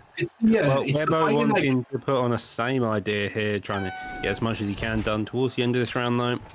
Does look like it goes into the favour of Peter Yan. First round, typically Yan's not the favourite, but in this game with Winter using him, he seems to be the first one he's won. Yeah, I was going to say, Cyrus, it's like similar to where they fight in the, the areas that are just outside, so the grapple, then fight as they're trying to get a takedown. And that's where Marab's really good. Like the inside boxing, the clinch work, like the John Jones style. It doesn't get utilised enough in MMA, but it's kind of used quite well sometimes in UFC 4. And he's using it quite well as well. He's boxing up his opponent in the clinch and he's taking him down and then firing certain shots. It's good to watch. Yeah, he's not trying to go technique for technique. He's trying to utilize his skills. He's a dominating force in that octagon. Has a real cardio and obviously a strong man with a lot of grappling, behind him. And Yan is so good on the feet, as you're seeing. It's hard to stand in front of him for too long. Otherwise, especially in the hands of somebody like Winter Dog, he will start to find a home for those combinations. And it don't take too many, brother, to separate you from your consciousness. Yeah, he's doing a fantastic job here. Now gets a takedown, though. Reversal into the position. He's getting pieced up on the feet. Decided, okay, let's mix it up. Let's start causing a bit of havoc. Back. Not backs in. He tried to take backside there, but managed to get a deny. Winter, though, now into sprawl. This is a position where he has two options. He can either wait, take the body damage, or he can go into half guard and try to play it that way out. In this case, it would be very much you're waiting for the ref to stand you up.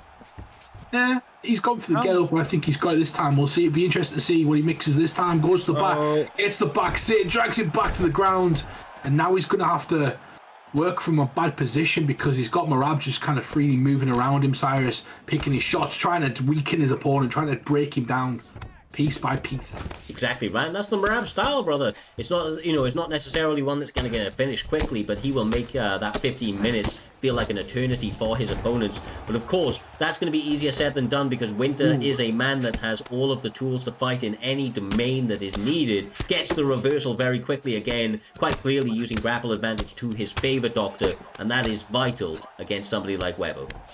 Yeah, you just need to make sure you always keep that steady, just so Webbo's one who's looking for a deny, looking to transition as soon as possible. And if Winter can just hold this position, I think he's more looking to stall. The less action that goes on the ground for him, the better it is, because it means he can just win on the feet a bit more and he can just get ahead in the fight. Webbo, though, trying to come forward here. Does get clipped with the hook, though. Doubles up on the jab, elbow comes out as well, but Winter continuing to press forward after the stun, securing the round, and I feel like this fight's going to be more about point fighting, securing the strikes, securing the stuns to then really open themselves up just to secure a decision, maybe. I don't think he's winning this fight, though. We talk about it all the time. Extra points early in the season, Cyrus. You want to finish. I know it's close, but you got to separate yourself from the I don't know who's winning. I don't know about everybody else. I don't know who's winning this fight. No, I completely agree with you. And ultimately, as we've said multiple times in the past, the UFC 4 EA Sports judges are the most accurate part of the game. They are wildly inconsistent, and you do not want to leave it in their hands. Of course, Winter's well aware of that. Webbo is well aware of that, and that's why they, when there's big opportunities presented, they will take them. But of course, you don't want to throw away anything because there's such, there's a lot of danger standing across from you, Humble. You make a big mistake, your opponent's gonna fucking take your head off. So close your eyes, walk forward. It's the best. That's the best advice I can give you. Close your eyes, walk Perry forward. approach, is it? Platinum Perry approach. do not fear the Reaper in this in prime time. Just go for it. These guys essentially 1-1. One of them might be 2-0, but it's a. It's one of those fights where you're looking for somebody to kind of stand out. Yeah. And for me, it's Naz Nim so far. That's all I'm saying, Cyrus. These guys have got to stand out. You want a title shot? Show us you want a title shot, because that is essentially what we're looking for right now. We're looking for someone to challenge for that belt. We're looking for someone to put it on the line. And these two need to show us right now who deserves it more. Am I wrong? You're not wrong, but I think you've also got to put it into the context of these two fights. You're not only fighting because these are two very different styles. Winter is someone who wants to strike, who wants to engage. Webbo's a man who is happy for a decision. Even if you put an incentive there for him to get a quick one-round KO, the man is happy to go to a decision because it's a win for him, and that still puts him up. And so you got to match. So Winter's got to fight against that, whilst also making sure he's still winning the round. Knockdown happens there. Up kick does happen. Followed it. Front kick of all things there out of nowhere. Now that's what we're looking for, Winter. That's what we're looking for, Cyrus. We want Winter to take over. Like, at the end of the day, Winter's got to prove right now that he deserves that shot, because it looked like a shot out. Now he's starting to get the knockdowns. Who wants it more? 3 minutes left on the clock, and once again, Winter sits down his opponent. Can he follow up with that ground and pound? He cannot. A reversal from Webbo. Jesus. Nice work. 1-1. I mean, the chat say it's difficult for us to say, but we got 1-1 going into this third one from the chat at least. I feel like this has been the first round. Been separated slightly though. Our third round's definitely so far it's Winter's because of the knockdown. So he's got to do something right now as Weibo, and essentially he can't. My confusion is with Weibo at the moment, because at the end of that second round I didn't think he was winning. This round he's kind of taking his time, being patient, but he's been knocked down in this round. He needs to be desperate. This is a dangerous position. Low stamina here as well. Does decide to go against it though. Now going for the back and doesn't have much success there. Now digs down to the body. If I'm Webbo here, I think I'm getting up. Like, Yeah. you're not going to finish. Your head health may be a bit shot, and you may be fighting again with force of nature. But I think in this case, unless you really want to just lose a decision, Oh my God. Winter has other ideas. Jesus Christ. That was a nice big time trip, though. We caught him in a funny party animation, though. He's like, nope, you know what you just did to me? This is like frustration right now, because now Weibo's in a position where he tries to keep his opponent in, and he's managed to burn down the clock, and the time he had of himself when he was on top of his opponent, he didn't utilize it. So essentially, he has to give himself less time to kind of get back into the fight. Yeah, for sure. I mean, look, it's smart from Winter. Smart from Winter. Truly is. Yeah. If you think you're 1-1 going into the third and you get that knockdown. Oh my! Oh my! There we go. There we go. Ryan able to get a finish as well. Blocks a couple of shots, does disengage. 20 seconds left on the clock. Here's the body shot, spinning heel kick in retaliation. He has 10 seconds left on the clock. Can he do it? He shoots a double! Take down the leg. He shoots a double! Naz Nim was in his front room like, yeah!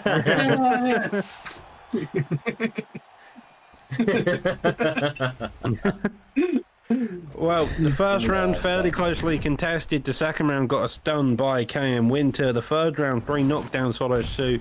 Weber looking more and more desperate for a finish, but neither of them managing to get a KO at the very end. A double leg being the last shot fired across the board. And with that, we go to the judges here tonight. 100% we do. And it's going to be, well, I do believe we know it's going to be Winter that has got this fight, but we'll see in a second. Just for the knockdowns that you had, the sheer knockdowns, that's the round. It was 1-1. Unanimous decision, brother. Yeah. People are yeah. Winter secures it. Obviously, that third round, a massive one. You've spoken about it at depth in the past there, Humble. That third round, often the most important. Yeah, exactly that. And it's like, these two guys fighting right there, they're both high-level competitors. As much as I say you need to impress, you need to do something, it's essentially like they're both fighting top guys who have the ability to win the fight at any moment. So I completely understand that those two guys had a kind of throw caution into the wind, I guess it would be, Doc. But, you know, so far this evening, it's all about impressions and who makes that impression on us. And it's been some fantastic performances leading up to tonight. Yeah, fantastic performance there by Winter. Did a good job. Webo came out, tried to execute his game plan, had a lot of difficulty, and Winter was just a good counteractive style towards that. No doubt we'll see Webo again in the Octagon. No doubt we'll see him back in towards the top 15 of the Xbox rankings. But up next, Cyrus, we do have SDK Storm versus MK Dave. Storm off a loss of his title against Smudger. Yeah, a new champion. He was a champion very recently. Now former, of course. Smudger was able to bounce back and get that rubber match. Able to kind of right the wrong in his in his mind. But Storm obviously has different plans ahead. He wants to bounce back, get a W, put his name back in the hat as he's ranked number 2 now for fighting Smudger at some point in the near future. And honestly, when Storm is motivated, when he puts it all together, he's quite clearly shown to be an incredibly dangerous man in that octagon. But he is stepping across MK's Dave, who is been burning through the scene at the moment here, Humble. At the moment, 2-0, much like you've seen through the other guys, but with big finishes, pushing him up to rank number 5 on the PlayStation division. A tough task to get to that position, and of course, a tougher task ahead, now with the opportunity of fighting towards a potential title with a big W here this evening. Yeah, you've had some, like we talked about, you've had some fantastic performances tonight from Dino and other guys putting their name up to potentially get a number 1 contender fight or a title fight in the future. And these guys are no different. They've got an opportunity right now to put their name in the hat, maybe to fight Dino. I don't know, it sounds like we're lining everything up because Smudger's took a week off. We come back, he fights the come-in event, but there's an opportunity there for one of these guys to essentially put their name right there to get a title shot. Doc. Yeah, this is kind of the performance you want to put on. The better the performance as Dave, the better it is, adds more stock to his value against a former title holder. For Storm, if he gets this win, he puts himself straight back in the title picture. He can start making his name again and start building up towards that title shot. Crazy betting lines are 60k on Storm, 94% of the betting line. Well, 20k is Reaper. Yeah, I was going to say 20k is the owner of the gym, SDK, and that is Reaper trying to. You should bet on your man. You know what I mean? Yeah, for sure. Confidence, right? I think Goat put 20.1 off. That's what you do. Support your boy. You know what I mean? Support your boy, because I'll talk about it. That's a crazy betting line. And if Dave wins this, someone's rich. That's all I'm saying. Bro, I might be putting down a bet in a moment. You know, I like a little flutter from time to time, and he's the. I wish I could bet. I'm the one doing the predictions. Nice work. Oh, nice pull. Oh, lovely job. Now Storm finally mixing it up. Guz getting a slightly bit battered on the feet now, going for the grappling, which is his approach. He's using like Makachev. You want him on the ground. Probably going to look for more for a top mount. Side control if possible, but top mount is here we are. Does get denied, and now this could be a dangerous position. Yeah, and if you look at Storm as well, predominantly he has been a fantastic grappler throughout the seasons, and sometimes he tries to pick, he goes to pick strike. He fancies striking essentially, Cyrus. Yeah. And I always think when he does striking, he's getting better at the striking game, but he looks so much more comfortable on the ground. As we're about to see, the denials are coming, the ground and pound's coming, and he uses these characters like not many other people do. Yeah, I mean, that's straight though. He's definitely good on the feet, but he is excellent on the mat. Obviously, standing back up to the feet, back in the domain, back into the domain of MK Dave here. We had MK Pug in the chat saying that he's going to maul him, but it looks like he's having some issues, because I have to say, the striking from Islam, the striking from Storm, looking so fundamentally sound right now. He's timing that jab perfectly. It's like a real fight against Volk as well. You're surprised if Volk was starting to take down. He goes for he went for it right there. He went to pull him into a mount and then kind of sweep him. Doesn't quite get it. On the ball is Poirier. One of the things about fighting Poirier, if you let him kind of get a couple of shots on the block, a couple of boxer combinations, he starts to take over the fight, Doctor, and that's dangerous. I'm sorry. I say Storm now putting on this pressure. He was getting pressured very early on in this fight, and that kind of was his issue. Now, though, that Storm is the one on the front foot, he's having a bit more success getting that jab established, finally counting when he can. Uppercut lands like a wrecking ball brutally. Now looking for the finish. Dave only just managing to survive, now pulling it into half guard. Absolutely brutal flurry of combinations from SDK Storm, really putting it to MK Dave at the moment. Somehow, some way, he survives Humble, now in his full guard. Of course, there's a lot of opportunities for both guys in this position, but it's in the wheelhouse of Storm once again, and ultimately, if you're Dustin right now, you've got to mind all of your P's and Q's. This man will absolutely maul you in these positions. Oh, nice.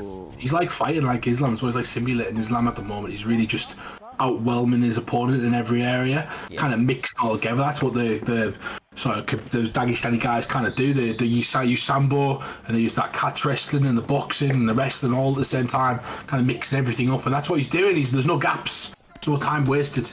Yeah. Well, Dave coming out very aggressive, already landing a three-piece combo to the head, now a straight also lands. So Storm hunting that pullback when he can. Trying to get that jab established, trying to figure out where he can find an opening to maybe get a strike. Maybe he can shoot a takedown in this round. I feel like Storm getting a takedown earlier into this round is going to have a lot of benefit. You saw how effective the top mount was.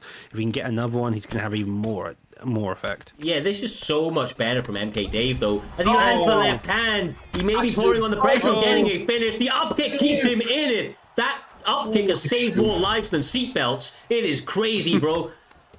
Man, the up kick of doom, man.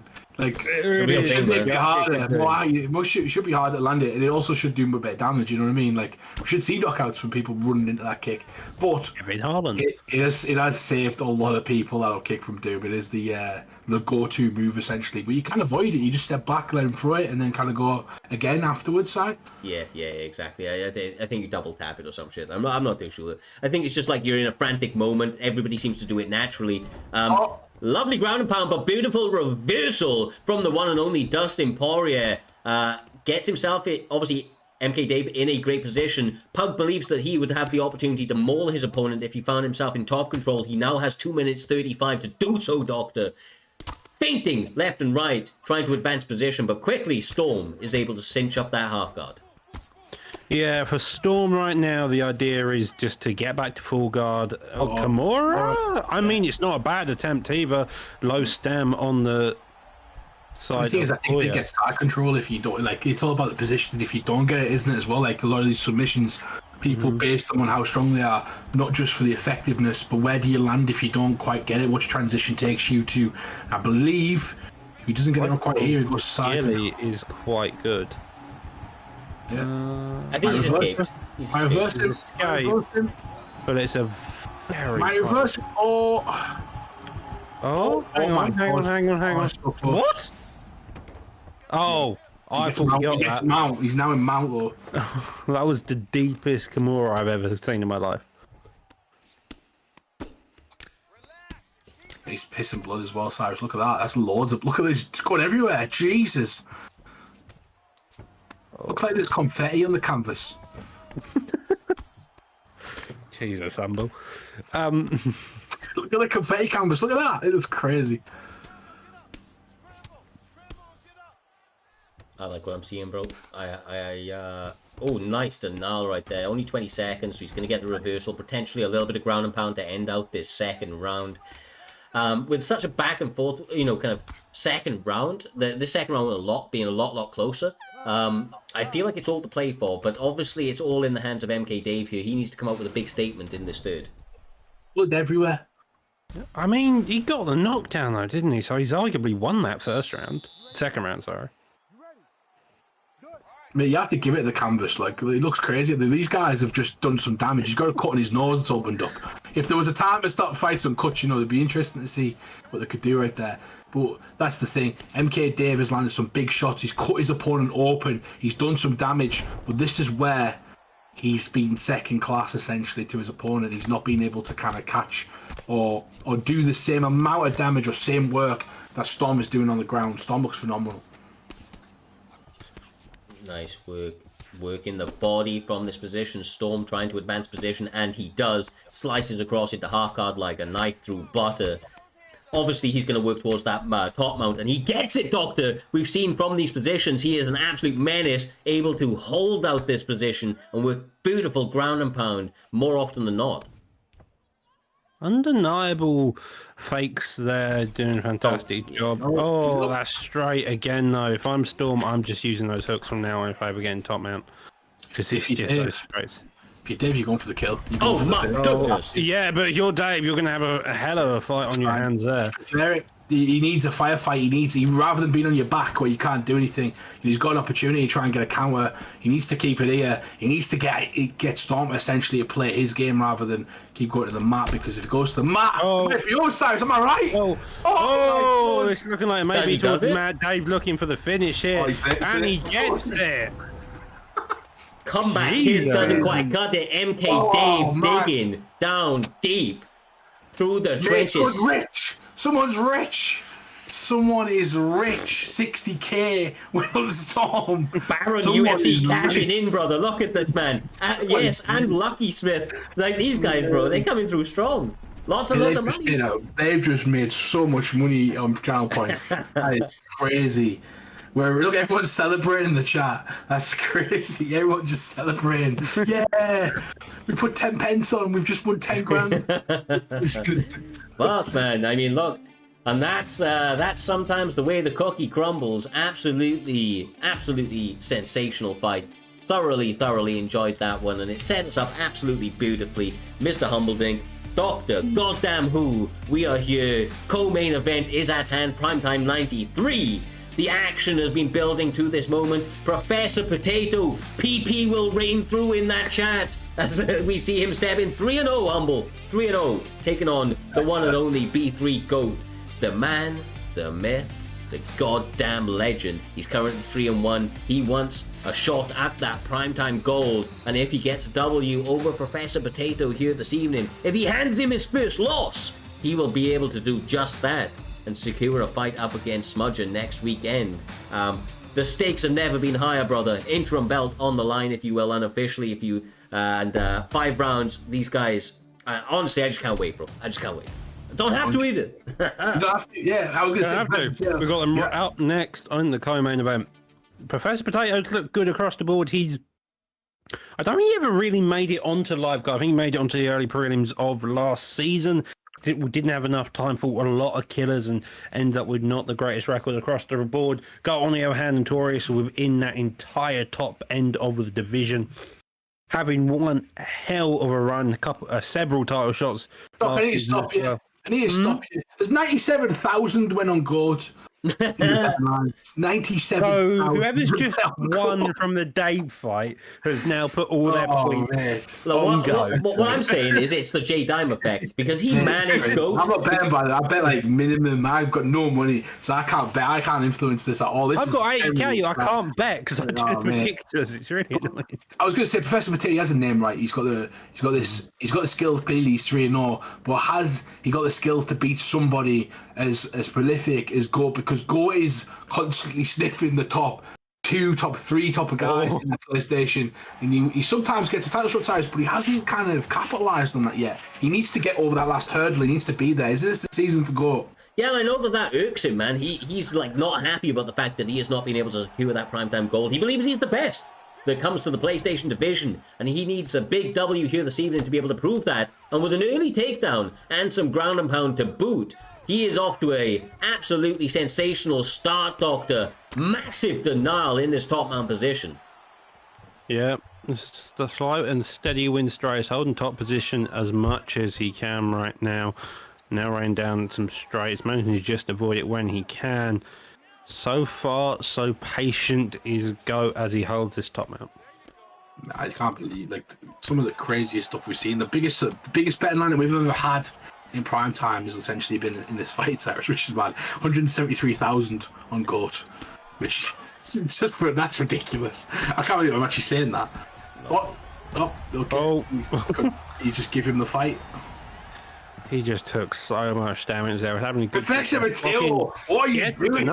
Sorry, Cyrus, but what are you doing, Professor Potato? You're in a co-main event and you are crumbling under pressure. What is happening right now? Oh my goodness, working the body, tuning that shit up. I feel like Goat of MMA is taking the absolute correct approach out here, Doctor. He's so good on the mat, it would be silly not to go there. Of course, we've seen advancements in his striking as well. But with somebody across from you, yeah, I mean, yeah, separation was there. But somebody across from you, though, of course, like Professor Potato, who has done so well with his striking, this is the way to do it, right? Take him down, make him work. Yeah, I mean, especially if you know your guy's a grappler through and through. Just go. Just take it down. Ooh. Take it down for a minute. Take it down for an entire round. Just give your opponent a lot of hassle there, because then it makes them second think they're striking. Also, it makes life easier for you as Goat takes a massive overhand there, digs down to that body following suit. Knee also working that stamina.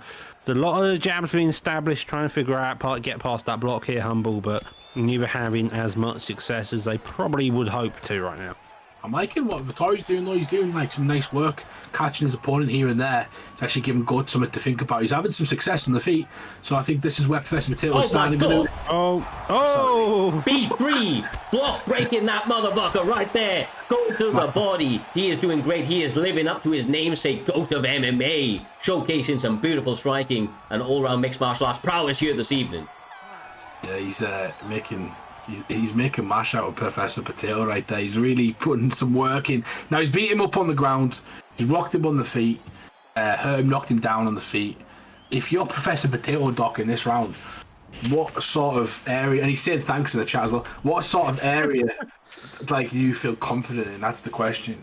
I mean, as you mentioned, he's having some success on the feet. He did get knocked down, but then the difference. Sorry, I was laughing at Goat. In between rounds, he came in to like basically answer some people talking shit on him. Yeah, I mean that's fair, dude. He's putting the KM caliber there, coming into mid rounds to. Think you broke loading. Congratulations! He just came in with such heat, and he's fighting with that heat as well. That's the crazy thing. Like he was typing that message with the same way he's throwing these hands, and that's with furious intent. Yeah, and he gets a knockdown there. He's happy to stand on the feet, still doesn't jump down. Jab straight going over the top of the lead hook of Vittori. Gets clipped by the overhand now. Goat coming forward as much as he can do. Vittori on the back foot. Oh, he's catching him. He's catching him. He just needs one of those to kind of... He's not getting a knockdown though, like where essentially Whitaker might get a rock or something. That Vittori doesn't have that sting, Cyrus. Yeah, but they might be just one of those tipping points, right? Because Marvin is a workhorse. That the endurance of the Orc will continue to endure, and once again he's trying to pour that pressure on. He's trying to meet fire with fire, but it's going to be harder than you may think. But a big takedown denial may help him to get on the right tracks there, Doc. Yep, well, now going into the more grappling approach, gets the Nia, disengages from the clinch, back onto the feet, and you imagine Goat is happy about this. He's got a fire in those hands. His anger is shown even in comments. And so now, 3 minutes left on the clock. He's still got enough time to pressure him to find that finish, and he's doing so right now. He starting presses the point back against the fence, which is where he's going to shoot his takedown or try and double up on a few strikes to essentially hurt him, because now if he hurts him, Cyrus, he gets the extra knockdowns against the fence. Very smart approach from Goat at the moment. It's just kind of taking control of the fight IQ, taking the control of where the fight takes place. Great work from Professor Mateo. Gets caught, dropped. This could be it. Yeah, Goat of MMA trying to close the show early, never mind, decided to pepper the body and continue the absolute onslaught that he is putting on. He obviously believes that, just getting a W here this evening isn't enough. He needs to, basically murder a man in this cage. Marvin isn't out of it, and I do not want to count Professor Potato out, but it is an uphill battle right now for him. Yeah, it's definitely an uphill battle, but the stamina of Goat seems slightly lower, and the pace he's putting on definitely isn't conductive. He is using Whitaker, has got a lot of recovery, but even that may not be able to recover enough stamina in between rounds if he goes to the third. Goat probably doesn't want to try to. He's just looking for a clean KO, but he's having difficulty because Player's still got the hands to fight back and is still looking for damaging shots wherever he can find them. Well, this is the thing, Humble. Sorry to interrupt, brother. This is the thing. Before that name, Goat of MMA, there's a little B3, brother. I don't think this man cares about the fucking stamina, because he sits his opponents down more often than not. Does it again right there. He's landing some massive shots right now. He's trying to tell Smudger, I'm coming for you, but at the same time, Smudger's going to be looking at this for holes in his game. And I'm seeing Professor Potato start to land certain shots that I think Smudger will be looking at. So, you've got to be careful, essentially, when you're picking your poison. The champion, he's going to be thinking about that was a good Beyblade. Let it rip. Let it rip, bro. Let it rip. But Goat, that might be one of the performances of the night contenders for sure. I mean, he looked like a man possessed. Like I said, I don't know what side of the bed he woke up on this evening, but it was definitely the wrong side, because he woke up angry, bro. He woke up angry, chose violence here this evening. Absolute zero feeling out process, pedal to the metal, entire 8 or so minutes that this fight lasted. With the Beyblade spin to win finish, Goat of MMA gets his hand raised. Win for B3, a win for Goat. And I'm sure he's going to be happy because he's now secured that opportunity up against Smudger next weekend out. People bet 173k on him. That's the biggest bet in line we've ever had. Yeah, it was. Go now. If you're Goat MMA, Cyrus, you're like, look, I get the numbers when it comes to betting lines. I get the numbers when it comes to views. You gotta 173k bet. That's a big deal right there. That's like showing. I wouldn't bet 173k on anybody in this league because I know that he can switch on a dime. So for that to happen, there's a lot of trust in that man's ability. Yeah, for sure, brother. For fucking sure. I'm really looking forward to that fight. These guys have met before, Doctor. Goat and Smudger. There's a lot of heat between them. These guys don't like each other. And Smudger was in the chat during the fight and now after the fight saying dead. I'm waiting for you, boy. And Goat is going to answer that with all sorts of fire. He's going to be charged up for that primetime opportunity at Gold next Saturday. But that does set us up for the main event of Primetime 93. It is between the one and only former champion KM Caliber, a new challenger Nikkei Fonte, fighting for that vacant belt. Everybody knows the story by this time. If you paid attention to our chats, so sure you do. But this fight, quite honestly, is a great main event, Doc. It is between two absolute killers, two incredibly well-rounded opponents. Kingsmen are battling it out. The Elite Kings v. the Kingsmen. Without further ado, brother, the action is here. The action is now. I feel like we're in for one hell of a fight. Oh, we are definitely in for one hell of a fight. Came Caliber picking Shavkat, a man with a death kick, a man with 5-star knees, a man with every opportunity and every strike imaginable for KM to use and possibly abuse. Usman on the other corner, picked by EK Fonte, a man with hands that are made of stones, rocks and cement all mixed together to come into some mean green machine ready to hit you in the face. Usman, a chin of nature as well. Force nature perk in his hands, which really does help here as well, Cyrus.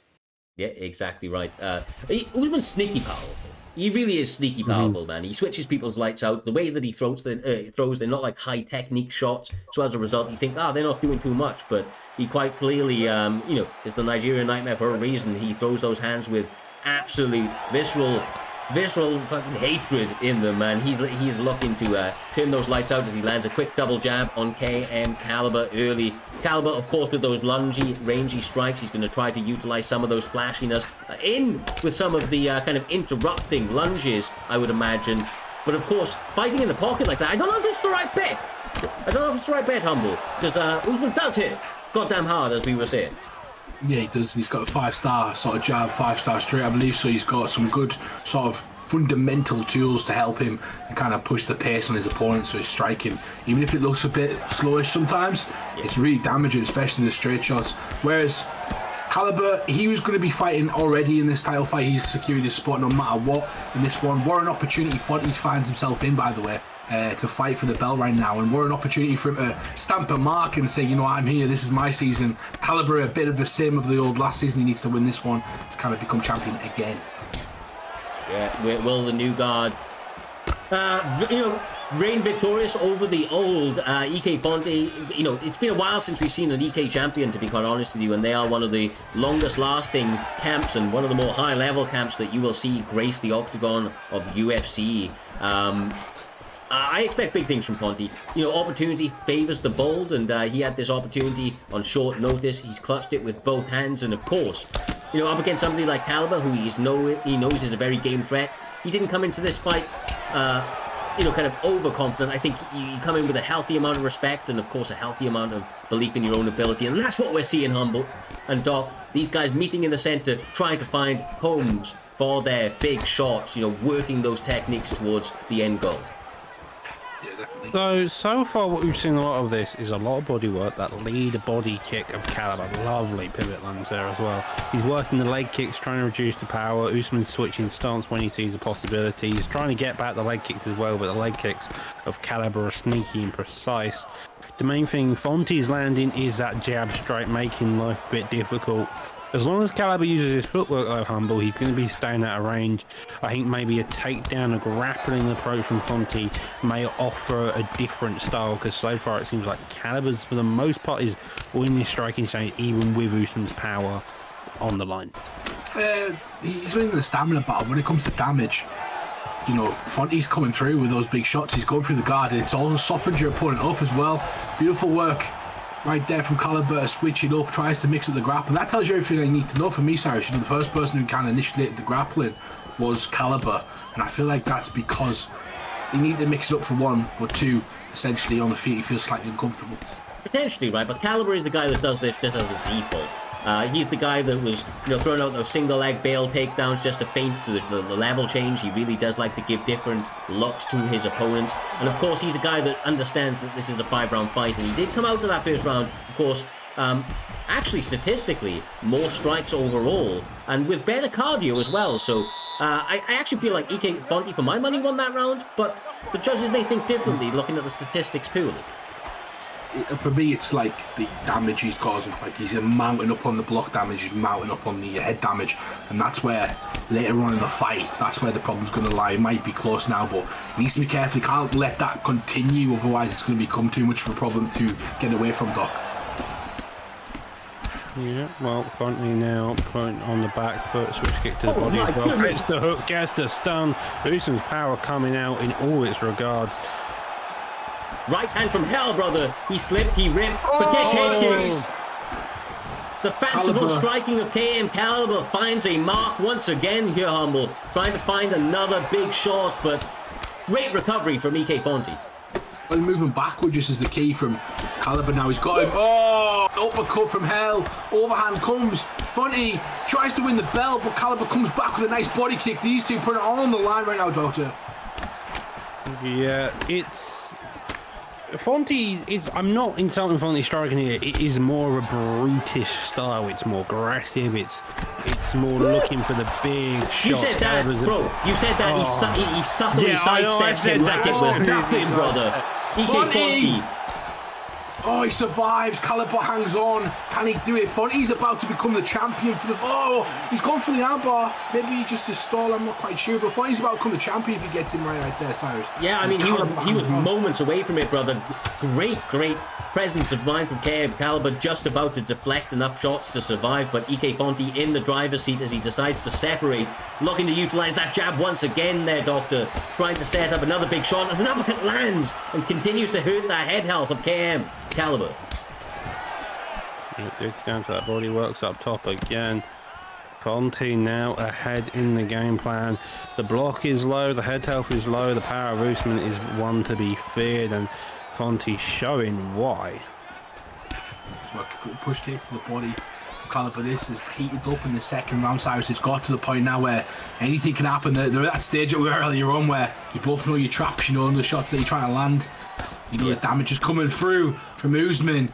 Can he do anything about it? And who's going to get the next sort of big moment in this fight? Yeah, for my money, I mean, Fonte's doing a few things that I really like. He's checked every leg kick that's coming his way, and he continues to throw a lead leg kick to put, you know, Rachmanov off his balance, and then throws a straight down the barrel to clip him whilst he's off balance. It's been beautiful work. A couple of shots are now starting to bleed through, of course, from Caliber. He feels that his back is up against the wall, Doctor, and he's heating up with bigger combinations, trying to leave it all in there. We're only 2 rounds in. There's still another 3 potentially left on the books. Lovely jobs here now. Looking to be a bit more aggressive there, does Shavkat. It's just a beautiful performance by both. You got Caliber looking for this technical style, willing to grapple when needed. You got Usman getting a knockdown and stuns when he can, sidestepping as well. He's showing he's mixing in technique with brutish force, and it's just a fabulous performance by both of these guys. It's been a great second round in the title fight for the Xbox Championship. Fonte versus Caliber. Fonte trying to win it for the first time, Cyrus. Landed some good damage that second round. And Caliber's coming out now, the veteran champion, trying to make those necessary adjustments, pushing his opponent back against the fence. Fonte's in trouble, and he gets a takedown. Can he deny? No, beautiful work from Caliber. He peppered him with a jab, pressed him up against that cage, made it feel incredibly claustrophobic very, very quickly. He felt, like I said, his back was up against the cage in this one. Came into this next round looking very, very strong, making all of the necessary adjustments needed. Doc finding himself in side control so early. This is exactly where Caliber needed to find himself. This is more his wheelhouse, especially after the difficulties he's found on the feet. Yeah, he's very slow, methodical in his nature so far. He knew, okay, I've lost that second round, got hit hurt. Fonte seemingly wanting this sprawl position. He knows this is arguably one of the best places to, get stood up. Because you can just waste a lot of time, you can build your J. Caliber punishing that by working that body, being aggressive there, landing that damage where needed. A lot of the damage he's done to that body has already been done over the course of the last 2 rounds, and that's kind of what the game's plan seems to be. Work the stamina roof and work that body and then start to exploit it later down the line. So far though, a lot of grappling, a lot of rabbit punches does get into top mount, and this could be a massive change of pace for both of these two. Oh, gets denied. Fonte gets denied again. Sorry, that's massive. He's going to try and posture up right now and do some work. Caliber being up against it for majority of the last 2 rounds. This is massive. He needs to do something now to switch it. He's recognised that he has the advantage of the stamina on his opponent. Now trying to get a fight finishing sort of sequence or some sort of area where he can really do some damage to even out the odds. Woo, side saddle! He sliced it across into that like it was nothing. Elbows raining down onto the face of EK Fonte. He needs his defense to be high. Keep that hand up, brother, otherwise he will make mincemeat of your face. God damn, those elbows not conducive to a long and healthy life. It's the most exciting side saddle I've ever seen in my life. Bro forgot how to block. I mean, he just like he was doing the whole Mike Perry. He was like, yeah, I'm gonna break your elbow, block it with, I'm gonna headbutt your elbow every single time, bro. It's crazy, Doc, because like Fonte was so close to winning this title. He was so close to winning this title. Now we've got Caliber just starting to like edge and take over, and Fonte kind of seems a bit frustrated. He needs to keep his nerve right now. He's got 30 seconds left in this round before he gets stood back up. Yeah, and that's exactly the case, right, Doc? Because if he can go into this next round without busting any more stamina, the recovery of Usman might stand up and allow him to come out strong in the fourth.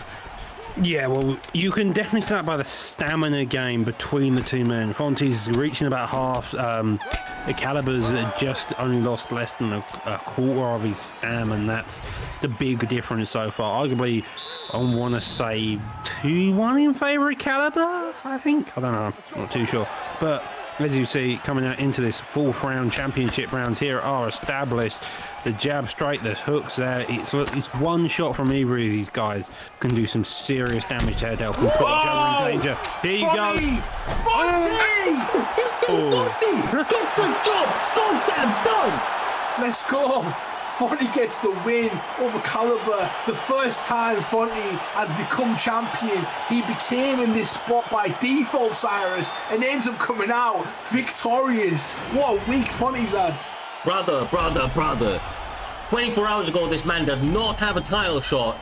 Due to some fuckery, he finds himself in a main event here this evening, and he gets his hand raised, seizing opportunity, showing the Elite King's way. God damn, brother. 4 rocks, 1 knockdown, and a finish to boot. KM Caliber came with every single aspect of mixed martial arts, really delved into the championship mentality, tested EK Fonte on the mat, and put him into some situations that were close to a finish. But Doctor, that was not close enough, brother. EK Fonte finds a way to land that strike and separate that man from his consciousness. He found a way. Caliber had such a good round the previous round. Fonte just didn't care for it, came forward, put on that pressure, caused havoc. And that was it. He just... Yeah, it was a performance and a half. Usman coming out, showing his strong ability to be able to handle a fight, and then comes down and puts on one hell of a performance. Incredible work from Fonte, capturing a belt. That is the definition of seizing the moment, Cyrus. Yeah. Seizing the moment right there, Fonte is. And his camp and himself couldn't be prouder of himself. Thank you so much to everybody in for Primetime tonight, all the competitors, all the guys coming along. And like I said, we're an ever-growing network of MMA, esports, violence. If you want to participate, join in the chat. The unaired fights were 42 fights this week. The live card fights were 16 to 17 fights this week. We have a huge roster, Cyrus, and we're continuing to grow. Yes, if you think that this is Primetime at its highest, you are absolutely wrong. We are only just goddamn starting. The floodgates are open, my man. UFC 4 excellence at its absolute finest, here for all of your esporting needs. Primetime MMA continues to deliver. We will be back next Saturday, 8:30 GMT, 3:30 Eastern. Want to take this opportunity, of course, to thank Doc, Humble, all of the guys in the back that put in incredible amounts of work to put these shows at the forefront, to make sure that they are the biggest and best that they can be each and every week. And we want to dedicate the show to Jay Dime, who's off this weekend with his birthday. So make sure to show that man some love. We'll be back. Yeah, no, we ain't singing it, bro. That guy's genuinely legit one of the best guys in the community. Absolute pleasure, and deserves a lot of love and support. So we will be back next weekend. Make sure to join the raid at the end. It's a short, kind of niche community within the esports and UFC 4 kind of streaming as a whole on Twitch. So show some love, join that raid, and let's make somebody's night ahead of the UFC. And of course, the BKFC, if you're going to watch that as well, with Luke Rockhold against Mike Perry. That's going to be a fun one. But other than that, stay safe, much love, and we will see you in the next one. Peace.